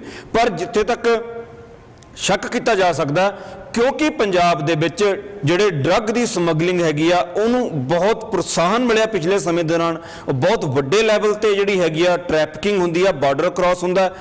ਜੇ ਆਪਾਂ ਇਹ ਵੀ ਮੰਨ ਲਈਏ ਕਿ ਪਾਕਿਸਤਾਨ ਸਰਕਾਰ ਸਿੱਧੇ ਤੌਰ ਤੇ ਨਹੀਂ ਹੈਗੀ, ਮੈਂ ਮੰਨਦਾ ਕਿ ਪਾਕਿਸਤਾਨ ਜਿਹੜੀ ਸਰਕਾਰ ਸਿੱਧੇ ਤੌਰ ਤੇ ਨਹੀਂ ਹੈਗੀ, ਉੱਥੇ ਦੇ ਜਿਹੜੇ ਕੋਈ ਇਸ ਤਰ੍ਹਾਂ ਦੇ ਕ੍ਰਿਮੀਨਲ ਗਰੁੱਪਸ ਹੈਗੇ ਆ ਉਹ ਇਨਵੋਲਵ ਹੋਣਗੇ। ਤਾਂ ਜਿਹੜੇ ਲੋਕ ਨਸ਼ਾ ਤਸਕਰੀ ਕਰਦੇ ਆ, ਕੀ ਉਹ ਨਸ਼ਾ ਤਸਕਰੀ ਦੇ ਨਾਲ ਜਿਹੜੇ ਹੈਗੇ ਆ ਉਹ ਹਥਿਆਰ ਤੇ ਪਲੱਸ ਚੀਜ਼ਾਂ, ਬਾਕੀ ਚੀਜ਼ਾਂ ਨਹੀਂ ਪੰਜਾਬ ਭੇਜਦੇ ਹੋਣਗੇ? ਬਿਲਕੁਲ ਭੇਜਦੇ ਹੋਣਗੇ। ਇਹ ਜਿਹੜਾ ਸਾਰੇ ਦਾ ਸਾਰਾ ਸਾਈਨੇਰੀਓ ਹੈਗਾ, ਮੈਨੂੰ ਵੀ 2017 ਦੀ ਇਲੈਕਸ਼ਨ ਦੇ ਨੂੰ ਮੁੱਖ ਰੱਖ ਕੇ ਜਿਹੜਾ ਪੰਜਾਬ 'ਚ ਚੇਂਜ ਹੋ ਰਿਹਾ, ਮੈਨੂੰ ਵੀ ਕਿਤੇ ਨਾ ਕਿਤੇ ਸ਼ੱਕ ਇਹ ਜਾ ਰਿਹਾ, ਕਿਉਂਕਿ ਸੁਖਬੀਰ ਸਿੰਘ ਬਾਦਲ ਅੱਜ ਅਚਾਨਕ ਪੰਜਾਬ ਨੂੰ ਇੱਕ ਸੰਵੇਦਨਸ਼ੀਲ ਸਟੇਟ ਜਿਹੜਾ ਹੈਗਾ ਉਹ ਕਹਿੰਦਾ, ਉਹ ਸੈਂਟਰ ਨੂੰ ਕਹਿੰਦਾ ਕਿ ਸਾਨੂੰ ਐਲਾਨ ਕੀਤਾ ਜਾਵੇ, ਪੰਜਾਬ ਦੇ ਵਿੱਚ ਆਰਮੀ ਲਾਈ ਜਾਵੇ, BSF ਲਾਈ ਜਾਵੇ। ਕਿਤੇ ਨਾ ਕਿਤੇ ਜਿਹੜੀ ਡਰ ਦੀ ਰਾਜਨੀਤੀ ਦੀ ਗੱਲ ਹੈਗੀ ਆ, ਉਹ ਪੰਜਾਬ ਦੇ ਵਿੱਚ ਇਹ ਜਿਹੜਾ ਸੁਖਬੀਰ ਸਿੰਘ ਬਾਦਲ ਜਾਂ ਬਾਦਲ ਗਰੁੱਪ ਹੈਗਾ ਉਹ ਜਿਹੜਾ ਹੈਗਾ ਉਹਨੂੰ ਬਣਾਉਣ ਦੀ ਕੋਸ਼ਿਸ਼ ਕਰ ਰਿਹਾ। ਤੇ ਨਾਲ ਹੀ ਜਿਹੜਾ ਆਲ ਆਫ ਸਡਨ 4 ਬੰਦੇ ਗ੍ਰਿਫਤਾਰ ਹੋ ਗਏ ਜੀ, ਹਥਿਆਰ ਵੀ ਫੜ ਲਏ, ਸਮਗਲਰ ਵੀ ਫੜ ਲਏ। ਇਹ ਉਸੇ ਚੀਜ਼ ਨੂੰ ਜਿਹੜੀ ਉਹ ਪੰਜਾਬ ਨੂੰ ਸੰਵੇਦਨਸ਼ੀਲ ਬਣਾਉਣ ਦੇ ਵਿੱਚ ਜਿਹੜਾ ਇਹ ਸਾਰਾ ਘਟਨਾਕ੍ਰਮ ਹੈਗਾ ਉਹਦੇ ਉੱਪਰ ਆਪਣੀ ਮੋਹਰ ਲਾਉਣ ਵਾਸਤੇ ਇਹੋ ਜਿਹੀਆਂ ਜਿਹੜੀਆਂ ਕਾਰਵਾਈਆਂ ਜਿਹੜੀਆਂ ਉਹਦੀਆਂ ਵੀ ਐਡੀਸ਼ਨਸ ਹੋ ਰਹੀਆਂ। ਭਾਵੇਂ ਕਿ ਇਹ ਸੋਚੀ ਸਮਝੀ ਸਾਜ਼ਿਸ਼ ਸੀ, ਭਾਵੇਂ ਇਹ ਕਿਸੇ ਵੀ ਤਰੀਕੇ ਨਾਲ ਡਾਇਰੈਕਟਲੀ ਇਹਨਾਂ ਨਾਲ ਜੁੜੀ ਨਹੀਂ ਹੋਈ ਸੀ, ਪਰ ਜੋ ਪੰਜਾਬ ਦਾ ਇਸ ਵੇਲੇ ਪੁਲਿਸ ਤੰਤਰ ਹੈਗਾ, ਜੋ ਪੰਜਾਬ ਦੇ ਵਿੱਚ ਨਸ਼ਾ ਇਸ ਵੇਲੇ ਚੱਲ ਰਿਹਾ, ਕਿਤੇ ਨਾ ਕਿਤੇ ਇਹਦੇ ਤਾਰ ਦੇਖ ਲੈਣਾ ਤੁਸੀਂ, ਉਹਦੇ ਨਾਲ ਜੁੜੇ ਹੋਏ ਜ਼ਰੂਰ ਨਿਕਲਣਗੇ। ਦੀਪ ਜੀ, ਕੀ ਹੁਣ ਇੰਡੀਆ ਨੂੰ ਜਿਹੜਾ ਪੀਸ ਟਾਕ, ਜੋ ਸ਼ਾਂਤੀ ਦੀ ਗੱਲਬਾਤ ਸ਼ੁਰੂ ਕੀਤੀ ਗਈ ਸੀ, ਉਹ ਬੰਦ ਕਰ ਦੇਣੀ ਚਾਹੀਦੀ ਆ? ਦੇਖੋ ਜੀ, ਦਿਲਰਾਜ ਜੀ ਹੋਰਾਂ ਨੇ ਇਕੱਲੀ ISI ਦੇ ਉੱਤੇ ਗੱਲ ਚੱਕੀ ਹੈ ਨਾ ਕਿ ISI ਜਾਂ ਉੱਥੇ ਦੀਆਂ ਜਿਹੜੀਆਂ ਜਥੇਬੰਦੀਆਂ ਨੇ ਉਹ ਸ਼ਾਂਤੀ ਨਹੀਂ ਹੋਣ ਦਿੰਦੀਆਂ ਹੈਗੀਆਂ। ਮੈਨੂੰ ਇਹ ਕਹਿਣਾ ਇਹ ਬਾਇਸਨੈਸ ਲੱਗਦੀ ਆ। ਤੁਸੀਂ ਰॉ ਨੂੰ ਕਿਵੇਂ ਛੱਡ ਸਕਦੇ ਹੋ ਵਿੱਚੋਂ? ਤੁਸੀਂ ਸ਼ਿਵ ਸੈਨਾ ਦੇ ਬਿਆਨਾਂ ਨੂੰ ਕਿਵੇਂ ਛੱਡ ਸਕਦੇ ਹੋ ਕਿ ਪਰ ਸੰਦੀਪ ਜੀ, ਜੋ ਅੱਜ ਸਾਹਮਣੇ ਆਇਆ, ਅੱਜ ਤੱਕ ਜੋ ਸਾਹਮਣੇ ਆਇਆ ਵਾ, ਪਾਕਿਸਤਾਨ ਨੂੰ ਕਾਫੀ ਜ਼ਿਆਦਾ ਟੈਰਰਿਸਟ ਗਤੀਵਿਧੀਆਂ ਨਾਲ ਇਨਵੋਲਵ ਮੰਨਿਆ ਜਾ ਰਿਹਾ ਹੈ। ਬਹੁਤ ਸਬੂਤ ਸਾਹਮਣੇ ਆ ਚੁੱਕੇ ਆ, ਕਈ ਟੈਰਰਿਸਟ ਜਥੇਬੰਦੀਆਂ ਉੱਥੇ ਕੈਂਪ ਵੀ ਹੈਗੇ ਨੇ। ਇੰਡੀਆ 'ਚ ਇੰਨੀ ਕੰਡੀਸ਼ਨ ਮਾੜੀ ਨਹੀਂ ਹੈਗੀ। ਇੰਨੀ ਕੰਡੀਸ਼ਨ ਮਾੜੀ ਨਹੀਂ ਹੈਗੀ ਕਿਉਂਕਿ ਇੰਨੀ ਜ਼ਿਆਦਾ ਨਹੀਂ ਖੁੱਲੇ ਹੈਗੇ, ਪਰ ਬੱਚੇ ਐ ਵੀ ਨਹੀਂ ਹੈਗੇ। ਦੋਨੋਂ ਦੇਸ਼ ਇੱਕ ਦੂਜੇ ਤੇ ਬਲੇਮ ਲਾਉਂਦੇ ਆ, ਹਨਾ। ਸੋ ਅਗਰ ਦੋਨੋਂ ਦੇਸ਼ ਬਲੇਮ ਲਾਉਂਦੇ ਹੈਗੇ, ਅਗਰ ਧੂਆਂ ਉੱਠਦਾ ਪਿਆ, ਅਗਰ ਧੂਆਂ, ਮੈਂ ਤਾਂ ਕੈਨੇਡਾ ਬੈਠਾ ਜੀ, ਮੈਂ ਪਾਕਿਸਤਾਨ ਦੇ ਉੱਤੇ, ਕੈਨੇਡਾ ਤੋਂ ਤਾਂ ਸੁਣਿਆ ਨਹੀਂ ਕਿ ਮੈਂ ਕੈਨੇਡਾ 'ਚ ਬੈਠਾ, ਮੈਂ ਕੈਨੇਡਾ 'ਚ ਤਾਂ ਕਦੀ ਸਰਕਾਰ ਤੋਂ ਸੁਣਿਆ ਨਹੀਂ। ਤੋਂ ਫੜਿਆ ਜਾਂਦਾ ਹੈਗਾ, ਜਿਹੜਾ ਦੁਨੀਆ ਦਾ ਮੋਸਟ ਵਾਂਟਡ ਟੈਰਰਿਸਟ ਹੈਗਾ, ਉਹਦੀ ਹੈਲਪ ਵੀ ਪਾਕਿਸਤਾਨ ਕਰਦਾ, ਪਾਕਿਸਤਾਨ ਤੋਂ ਉਹਦੀ ਹੈਲਪ ਵੀ ਪਾਕਿਸਤਾਨ ਕਰਾਉਂਦਾ। ਪਾਕਿਸਤਾਨ ਅਫਗਾਨਿਸਤਾਨ ਦੇ ਵਿਰੁੱਧ ਆਪਣਾ ਬੇਸ ਦਿੰਦਾ ਅਮਰੀਕਾ ਨੂੰ ਲੜਨ ਵਾਸਤੇ, ਜਦੋਂ ਇੰਡੀਆ ਨਾ ਕਰ ਦਿੰਦੀ ਹੈ ਕਿ ਅਸੀਂ ਨਹੀਂ ਦੇਣਾ। ਨਹੀਂ, ਆਈ ਡੋਨਟ ਥਿੰਕ ਇੰਡੀਆ ਨੇ ਨਾ ਕੀਤਾ ਸੀ। ਹਾਂਜੀ ਆਈ ਡੋਨਟ ਥਿੰਕ ਇੰਡੀਆ ਨੇ ਬੇਸ ਦੇਣ ਵਾਸਤੇ ਨਾ ਕੀਤਾ ਸੀ। ਸਪੋਰਟ ਵੀ ਨਹੀਂ ਕੀਤੀ ਭਾਜੀ। ਪਰ ਤੁਸੀਂ ਪਾਕਿਸਤਾਨ ਨੂੰ ਇਸ ਤਰੀਕੇ ਨਾਲ ਕਿਵੇਂ ਕਹਿ ਰਹੇ ਹੋ? ਪਾਕਿਸਤਾਨ ਨੇ ਤਾਂ ਆਪਣਾ ਬੇਸ ਦਿੱਤਾ ਉਹਨਾਂ ਨੂੰ ਲੜਨ ਵਾਸਤੇ। ਸੰਦੀਪ ਜੀ, ਉਹਦੇ ਪਿੱਛੇ ਬਹੁਤ ਸਾਰੇ ਕਾਰਨ ਸੀ, ਬਹੁਤ ਸਾਰਾ ਪੈਸਾ US ਵੱਲੋਂ ਪਾਕਿਸਤਾਨ ਨੂੰ ਦਿੱਤਾ ਗਿਆ, ਬਹੁਤ ਸਾਰਾ ਕੁਝ ਦਿੱਤਾ ਗਿਆ। ਉਸ ਪਾਸੇ ਨੂੰ ਆਪਾਂ ਬਹਿਸ ਨਾ ਲੈ ਕੇ ਜਾਈਏ ਤਾਂ ਚੰਗੀ ਗੱਲ ਹੈ। ਮੇਰੇ ਕਹਿਣ ਦਾ ਮਤਲਬ ਹੈ ਕਿ ਜਦ ਤੁਸੀਂ ਆਪਣੇ ਦੇਸ਼ ਨੂੰ ਚੰਗਾ ਕਰਨ ਵਾਸਤੇ ਦੂਜੇ ਦੇਸ਼ ਨੂੰ ਨੀਚੇ ਦਿਖਾਣਾ ਸਹੀ ਨਹੀਂ ਹੈ। ਅਸੀਂ ਕਦੋਂ ਕਹਿੰਦੇ, ਮੈਂ ਤੁਹਾਨੂੰ ਪਹਿਲਾਂ ਕਿਹਾ ਕਿ ਮੈਂ ਸਰਕਾਰ ਦੇ ਉੱਪਰ ਜ਼ਿੰਮੇਵਾਰੀ ਨਹੀਂ ਪਾਉਂਦੇ, ਸਰਕਾਰ ਉੱਪਰ ਜ਼ਿੰਮੇਵਾਰੀ ਨਹੀਂ ਪਾ ਰਹੇ। कि पूरी दुनिया दिखाओ कौन कहता है मैं कनाडा 'ਚ बैठा मैं अज तक नहीं कनाडा की सरकार तो सुनिया कि हाँ पाकिस्तान टेररिस्ट आ। संदीप जी एक चीज ਇੱਥੇ ਮੈਂ ਜ਼ਰੂਰ ਸਰਦਾਰ ਜੀ ਇੱਕ ਚੀਜ਼ ਤੇ ਮੈਂ ਜ਼ਰੂਰ ਤਾਂ ਦਾਊਦ ਇਬਰਾਹਿਮ ਦਾ ਮੈਂ ਨਾਮ ਲੈਤਾ, ਹਾਸਿਫ ਸਈਦ ਦਾ ਮੈਂ ਨਾਮ ਲੈਤਾ, ਮਹਿਮੂਦ ਅਜ਼ਹਰ ਦਾ ਮੈਂ ਨਾਮ ਤੁਸੀਂ ਬਲੇਮ ਲਾਉਂਦੇ ਹੋ, ਤੁਸੀਂ ਬਲੇਮ ਲਾਉਂਦੇ ਹੋ, ਇੰਡੀਆ ਬਲੇਮ ਲਾਉਂਦਾ ਰਿਹਾ ਪਰ ਦਾਊਦ ਦਾ ਅੱਜ ਤੱਕ ਪ੍ਰੂਫ ਨਹੀਂ ਹੋਇਆ ਕਿ ਉੱਥੇ ਹੈਗਾ। संदीप जी अंदराज जी जो यूनाइटेड जिहाद काउंसिल जिन्हें इस अटैक का जिम्मेवारी ਲਈ ਆ ਉਹਨਾਂ ਦਾ ਜਿਹੜਾ ਲੀਡਰ ਨੇ ਸੈयद ਸਲਾਉਦੀਨ ਉਹ ਪਾਕਿਸਤਾਨ ਵਿੱਚ ਨੇ। ਕੁਝ ਚਿਰ ਪਹਿਲਾਂ ਉਹਨਾਂ ਪਾਕਿਸਤਾਨ ਵਿੱਚ ਇੱਕ ਟੀਵੀ ਚੈਨਲ ਦੀ ਇੱਕ ਕਾਫੀ ਵੱਡੀ ਨਿਊਜ਼ ਏਜੰਸੀ ਆ ਉਹਨਾਂ ਨੂੰ ਇੰਟਰਵਿਊ 'ਚ ਇਹ ਵੀ ਦੱਸਿਆ ਸੀ ਕਿ ਜੇ ਹੁਣ ਪਾਕਿਸਤਾਨ ਸਾਡਾ ਸਾਥ ਨਹੀਂ ਦਊਗਾ ਤੇ ਅਸੀਂ ਪਾਕਿਸਤਾਨ ਵਿੱਚ ਪਾਕਿਸਤਾਨ ਗਵਰਨਮੈਂਟ ਨੂੰ ਪੂਰੀ ਪਰੇਸ਼ਾਨੀ ਦੇਵਾਂਗੇ ਜਾਂ ਪਾਕਿਸਤਾਨ ਵਿੱਚ ਵੀ ਟੈਰਰਿਜ਼ਮ ਫੈਲਾਵਾਂਗੇ। ਇਹਦਾ ਮਤਲਬ ਤਾਂ ਇਹੀ ਆ ਕਿ ਪਾਕਿਸਤਾਨ ਇਹਨਾਂ ਗਰੁੱਪਸ ਦਾ ਸਾਥ ਦੇ ਰਿਹਾ। ਇਹ ਟੀਵੀ ਇੰਟਰਵਿਊ 'ਚ ਹੈ ਸੰਦੀਪ ਜੀ। ਹਾਂਜੀ, ਹੁਣ ਇਹਦਾ ਜਵਾਬ ਇਹ ਹੈ ਜੀ ਕਿ ਜਿਹੜਾ ਤਾਂ ਉਹਨਾਂ ਨੇ ਜ਼ਿੰਮੇਵਾਰੀ ਲਈ ਆ, ਜ਼ਿੰਮੇਵਾਰੀ ਲਓ, ਮੈਨੂੰ ਇੱਕ ਆਪਣਾ ਲੈਪਟਾਪ ਦੇਵੋ ਤੇ ਨਵਾਂ ਈਮੇਲ ਐਡਰੈਸ ਬਣਾ ਕੇ ਹੁਣੇ ਕਿ ਨਾ ਮੈਂ ਜੋ ਮਰਜ਼ੀ ਉਸ 'ਚ ਲਿਖਵਾ ਲਓ। ਇਹ ਤਾਂ ਬਹੁਤ ਬੇਸਿਕ ਚੀਜ਼ਾਂ ਹੁੰਦੀਆਂ ਕਿਸੇ ਦੇ ਉੱਤੇ ਵੀ ਉਂਗਲਾਂ ਚੱਕਣ ਲਈ। ਜਦ ਤੱਕ ਪ੍ਰੋਪਰ ਸਬੂਤ ਨਹੀਂ ਹੈਗੇ ਮੈਂ ਕਿਸੇ ਦੇ ਉੱਤੇ ਵੀ ਉਨੀ ਦੇਰ ਤੱਕ ਐਲੀਗੇਸ਼ਨ ਨਹੀਂ ਲਾਉਂਗਾ ਜਦ ਤੱਕ ਮੈਨੂੰ ਇਹ ਨਾ ਪਤਾ ਹੋਵੇ ਕਿ ਹਾਂ 100% ਇਹ ਬੰਦਾ ਗਿਲਟੀ ਆ।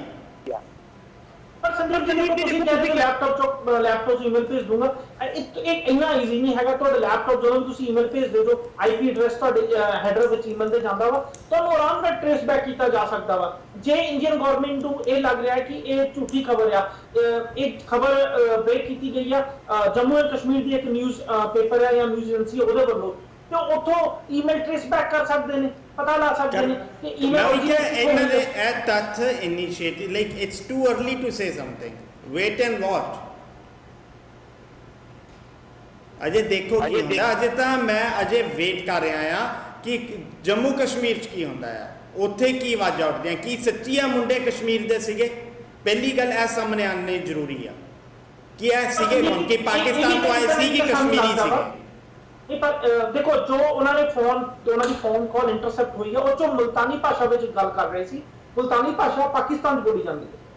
ਮੈਂ ਜੋ ਇਨੀਸ਼ੀਅਲ ਇਨਵੈਸਟੀਗੇਸ਼ਨ ਉਹ ਸਾਹਮਣੇ ਆ ਰਿਹਾ ਅਜੇ ਤੱਕ ਇੰਡੀਆ ਨੇ ਇਹ ਗੱਲ ਨਹੀਂ ਸਾਹਮਣੇ ਆਈ ਹੈਗੀ ਕਿ ਉਹ ਕਸ਼ਮੀਰੀ ਨੇ ਕਿ ਪਾਕਿਸਤਾਨੀ ਨੇ। ਜਦ ਤੱਕ ਇਹ ਚੀਜ਼ਾਂ ਸਾਹਮਣੇ ਨਹੀਂ ਆਉਂਦੀਆਂ ਕੁਝ ਵੀ ਕਹਿਣਾ ਸਹੀ ਨਹੀਂ ਹੋਵੇਗਾ। ਨੇ ਸੰਦੀਪ ਜੀ ਹੋਰ ਕਿਦਾਂ ਜਦੋਂ ਜਿਹੜੀਆਂ ਕਾਲਸ ਇੰਟਰਸੈਕਟ ਹੋਈਆਂ ਉਹ ਪਾਕਿਸਤਾਨ ਤੋਂ ਹੋਈਆਂ ਤੇ ਉਹਨਾਂ ਨੇ ਉਹ ਇੱਕ ਆਪਣੀ ਮਦਰ ਨਾਲ ਗੱਲ ਕਰਦਿਆਂ ਹੋਇਆ ਗੱਲ ਹੋਈ ਆ ਤੇ ਉਹਨੂੰ ਤੁਸੀਂ ਫਿਰ ਕਸ਼ਮੀਰ ਨਾਲ ਕਿੱਦਾਂ ਜੋੜਦੇ ਪਏ ਹੋ? ਤੁਸੀਂ ਮੰਨਣਾ ਕਿਉਂ ਨਹੀਂ ਚਾਹੁੰਦੇ? ਮੈਂ ਤੁਹਾਨੂੰ ਇਹ ਗੱਲ ਕਹਿ ਰਿਹਾ ਕਿ ਜਦੋਂ ਬੰਬੇ ਵਾਲਾ ਕਾਂਡ ਹੋਇਆ ਸੀਗਾ, ਟੈਰਰਿਸਟ ਅਟੈਕ ਹੋਇਆ ਸੀਗਾ ਤਾਜ ਵਾਲਾ, ਉਸ ਦੇ ਵਿੱਚ ਵੀ ਤਕਰੀਬਨ 10-12 ਦਿਨ ਬਾਅਦ ਜਾ ਕੇ ਐਗਜ਼ੈਕਟਲੀ ਪਤਾ ਚੱਲਿਆ ਸੀ ਕਿ ਬੰਦੇ ਕੌਣ ਸੀ, ਕਿੱਥੋਂ ਆਏ ਸੀ, ਕੀ ਨਾਮ ਸੀ, ਕੀ ਪਿੰਡ ਸੀ, ਕੀ ਸੀ ਤੇ ਫਿਰ ਪਾਕਿਸਤਾਨੀ ਨਾ ਜੋ ਪਹਿਲਾਂ ਕਿਹਾ ਗਿਆ ਸੀ ਨਿਕਲਿਆ ਤਾਂ ਅਜਮਲ ਕਸਾਬ ਉੱਥੇ ਦਾ ਹੀ ਸੀਗਾ ਨਾ। ਫਿਰ ਅਗਰ ਉਸ ਐਕਟੀਵਿਟੀ ਉਦਾਂ ਦੀ ਤੁਸੀਂ ਇੱਕ ਐਕਟੀਵਿਟੀ ਕਹਿ ਰਹੇ ਹੋ, ਇੱਕ ਐਕਟੀਵਿਟੀ ਮੈਂ ਉਹ ਦਿਖਾ ਰਿਹਾ, ਮੈਂ ਕਦੋਂ ਇਸ ਚੀਜ਼ ਨੂੰ ਕਹਿ ਰਿਹਾ ਕਿ ਅਗਰ ਉਹ ਪਾਕਿਸਤਾਨ ਤੋਂ ਸੀਗਾ ਤੇ ਉਹਦਾ ਮਤਲਬ ਇਹ ਥੋੜਾ ਕਿ ਪਾਕਿਸਤਾਨ ਤੋਂ ਤੁਸੀਂ ਬਲੇਮ ਲਾਓਗੇ। ਨਹੀਂ ਮੈਂ ਨਹੀਂ ਕਹਿੰਦਾ ਬਲੇਮ ਲਾਓ, ਪਰ ਜੇ ਕਾਲ ਇੰਟਰਸੈਕਟ ਹੋਈ ਆ, ਜੇ ਕਾਲ ਇੰਟਰਸੈਕਟ ਹੋਈ ਆ, ਇੱਕ ਅੱਤਵਾਦੀ ਆਪਣੀ ਮਾਂ ਨੂੰ ਕਹਿ ਰਿਹਾ ਕਿ ਮੈਂ ਸੁਸਾਈਡ ਮਿਸ਼ਨ ਦੇ ਉੱਪਰ ਹੈਗਾ, ਕਾਲ ਪਾਕਿਸਤਾਨ ਜਾਂਦੀ ਹੈ, ਉਹ ਮੁਲਤਾਨੀ ਪਾਕਿਸਤਾਨ ਦੀ ਭਾਸ਼ਾ ਦੇ ਵਿੱਚ ਗੱਲ ਕਰਦਾ, ਮੈਨੂੰ ਨਹੀਂ ਲੱਗਦਾ ਕਿ ਇਸ ਤੋਂ ਜ਼ਿਆਦਾ ਪ੍ਰੂਫ ਚਾਹੀਦੇ ਆ ਇਹ ਗੱਲ ਕਹਿਣ ਵਾਸਤੇ ਕਿ ਉਹ ਪਾਕਿਸਤਾਨ ਦੇ ਨਾਲ ਰਿਲੇਟਡ ਸੀ ਬੰਦਾ ਜਾਂ ਪਾਕਿਸਤਾਨ ਦਾ ਸੰਬੰਧ ਸੀ ਉਹਦਾ। ਜਦ ਕਿ ਨਾ ਇਸ ਚੀਜ਼ ਨੂੰ ਅਗਰ ਇਸ ਚੀਜ਼ ਨਾਲ ਅਗਰ ਤੁਹਾਡੇ 4 ਮਿੰਟ ਲਈ ਮੈਂ ਗੱਲ ਮੰਨ ਵੀ ਲਵਾਂ ਮੁਲਤਾਨੀ ਭਾਸ਼ਾ ਬੋਲਣ ਦੇ ਨਾਲ ਹੀ ਅਗਰ ਪਾਕਿਸਤਾਨੀ ਹੁੰਦਾ ਹੈ ਤਾਂ ਬਹੁਤ ਹੈਰਾਨੀ ਹੋਊਗੀ ਕਿਉਂਕਿ ਕਈ ਬੰਦੇ ਐਸੇ ਵੀ ਹੋਣਗੇ ਜਿਹੜੇ ਕਸ਼ਮੀਰ ਦੇ ਵਿੱਚ ਜਾਂ ਉਸ ਏਰੀਆ ਤੋਂ ਬਿਲੋਂਗ ਕਰਦੇ ਹੋਏ ਇੱਧਰ ਨੂੰ ਆਏ ਹੋਣ ਤੇ ਉਹੋ ਜਿਹੀ ਲੈਂਗੁਏਜ ਬੋਲਦੇ ਹੋਣ। ਲੈਂਗੁਏਜ ਤਾਂ ਕੋਈ ਬਿਗ ਡੀਲ ਨਹੀਂ ਹੈ ਕਿ ਕੌਣ ਕਿੱਥੋਂ ਬੋਲਦਾ ਹੈ। ਸੰਦੀਪ ਜੀ ਤੁਸੀਂ ਤਾਂ ਸੰਦੀਪ ਜੀ ਕੰਪਲੀਟਲੀ ਵਕੀਲਾਂ ਵਾਂਗੂ ਡਿਫੈਂਡ ਕਰਦੇ ਹੋ, ਤੁਸੀਂ ਕੰਪਲੀਟਲੀ ਵਕੀਲਾਂ ਵਾਂਗੂ ਇੱਕ ਟੈਰਰਿਸਟ ਨੂੰ ਡਿਫੈਂਡ ਕਰ ਰਹੇ ਹੋ ਇਸ ਵੇਲੇ। ਮੈਂ ਟੈਰਰਿਸਟ ਨੂੰ ਬਿਲਕੁਲ ਨਹੀਂ ਡਿਫੈਂਡ ਕਰ ਰਿਹਾ। ਮੈਂ ਪਹਿਲਾਂ ਹੀ ਇਹ ਗੱਲ ਕਹੀ ਹੈ ਕਿ ਭਾਵੇਂ ਉਹ ਹਿੰਦੁਸਤਾਨ ਨੇ ਨਿਰਦੋਸ਼ਾਂ ਨੂੰ ਹਿੰਦੁਸਤਾਨ ਦੇ ਬੰਦਿਆਂ ਨੇ ਮਾਰਿਆ ਹੋਵੇ, ਭਾਵੇਂ ਪਾਕਿਸਤਾਨ ਦੇ ਬੰਦਿਆਂ ਨੇ ਕਿਸ ਨੂੰ ਮਾਰਿਆ ਹੋਵੇ, ਮੈਂ ਟੈਰਰਿਜ਼ਮ ਦੇ ਬਿਲਕੁਲ ਅਗੇਂਸਟ ਹਾਂ। ਪਰ ਮੈਂ ਇਹ ਵੀ ਨਾਲ ਕਹਿ ਰਿਹਾ ਹਾਂ ਕਿ ਦੋਨੋਂ ਕੰਟਰੀਜ਼ ਇੱਕ ਦੂਜੇ ਦੇ ਉੱਤੇ ਐਲੀਗੇਸ਼ਨਸ ਲਾ ਕੇ ਜਿਹੜੀ ਪੀਸ ਦੀ ਗੱਲਬਾਤ ਆ ਉਹਨੂੰ ਖਰਾਬ ਕਰਦੇ ਨੇ ਅਤੇ ਦੋਨਾਂ ਦੇ ਵਿੱਚ ਸਿੰਸੀਅਰਿਟੀ ਨਹੀਂ ਹੈਗੀ ਕਿ ਉਹ ਪੀਸ ਕਰਨਾ ਚਾਹੁੰਦੇ ਨੇ। ਦੋਨੋਂ ਕੰਟਰੀਜ਼ ਆਪਣੀ ਰਾਜਨੀਤੀਆਂ ਇਸ ਮੁੱਦੇ ਤੇ ਚਲਾਉਂਦੀਆਂ ਨੇ। ਪਾਕਿਸਤਾਨ ਹਿੰਦੁਸਤਾਨ ਨੂੰ ਗਾਲਾਂ ਕੱਢ ਕੇ ਰਾਜ ਸੱਤਾ ਚਾਹੁੰਦਾ ਆ, ਹਿੰਦੁਸਤਾਨ ਪਾਕਿਸਤਾਨ ਨੂੰ ਗਾਲਾਂ ਕੱਢ ਕੇ ਰਾਜ ਸੱਤਾ ਚਾਹੁੰਦਾ ਹੈ। ਕੁਲਵੀਰ ਜੀ, ਸੰਦੀਪ ਜੀ, ਦਿਲਰਾਜ ਜੀ, ਸੰਦੀਪ ਜੀ, ਇਹ ਬਹਿਸ ਬਹੁਤ ਲੰਬੀ ਆ, ਅਜੇ ਵੀ ਆਪਰੇਸ਼ਨ ਚੱਲ ਰਿਹਾ ਵਾ ਤੇ ਸ਼ਾਇਦ ਅਸੀਂ ਇੱਥੇ ਇੱਕ ਡਿਬੇਟ ਹੋਰ ਕਰਾਂਗੇ। ਇੱਕ ਹੋਰ ਬਹੁਤ ਭੱਖ ਦਾ ਮੁੱਦਾ ਵਾ ਜਿਹਦੇ ਉੱਤੇ ਅਸੀਂ ਡਿਸਕਸ਼ਨ ਕਰਨਾ ਚਾਹੁੰਦੇ ਆ, ਜੋ ਇੰਡੀਆ ਵਿੱਚ 5 ਪਿਆਰਿਆਂ SGPC ਵੱਲੋਂ 5 ਪਿਆਰਿਆਂ ਵਿੱਚ 4 ਨੂੰ ਨਿਲੰਬਿਤ ਕੀਤਾ ਗਿਆ, ਉਹਦੇ ਬਾਰੇ ਵੀ ਗੱਲਬਾਤ ਕਰਨਾ ਚਾਹੂੰਗਾ। ਪਰ ਇੱਥੇ ਕਰੂੰਗਾ ਛੋਟੀ ਜਿਹੀ ਬ੍ਰੇਕ ਤੇ ਦਰਸ਼ਕਾਂ ਨੂੰ ਇਹੀ ਬੇਨਤੀ ਕਰੂੰਗਾ ਕਿ ਪਲੀਜ਼ ਜਾਇਓ ਨਾ। ਬ੍ਰੇਕ ਤੋਂ ਬਾਅਦ ਅਸੀਂ ਫਿਰ ਹਾਜ਼ਰ ਹੋਵਾਂਗੇ ਤੇ ਇੱਕ ਅਹਿਮ ਮੁੱਦਾ ਪੰਜਾਬ ਦਾ ਫਿਰ ਤੋਂ ਡਿਸਕਸ ਕਰਾਂਗੇ। ਇੱਥੇ ਅਸੀਂ ਲੈਂਦੇ ਛੋਟੀ ਜਿਹੀ ਬ੍ਰੇਕ।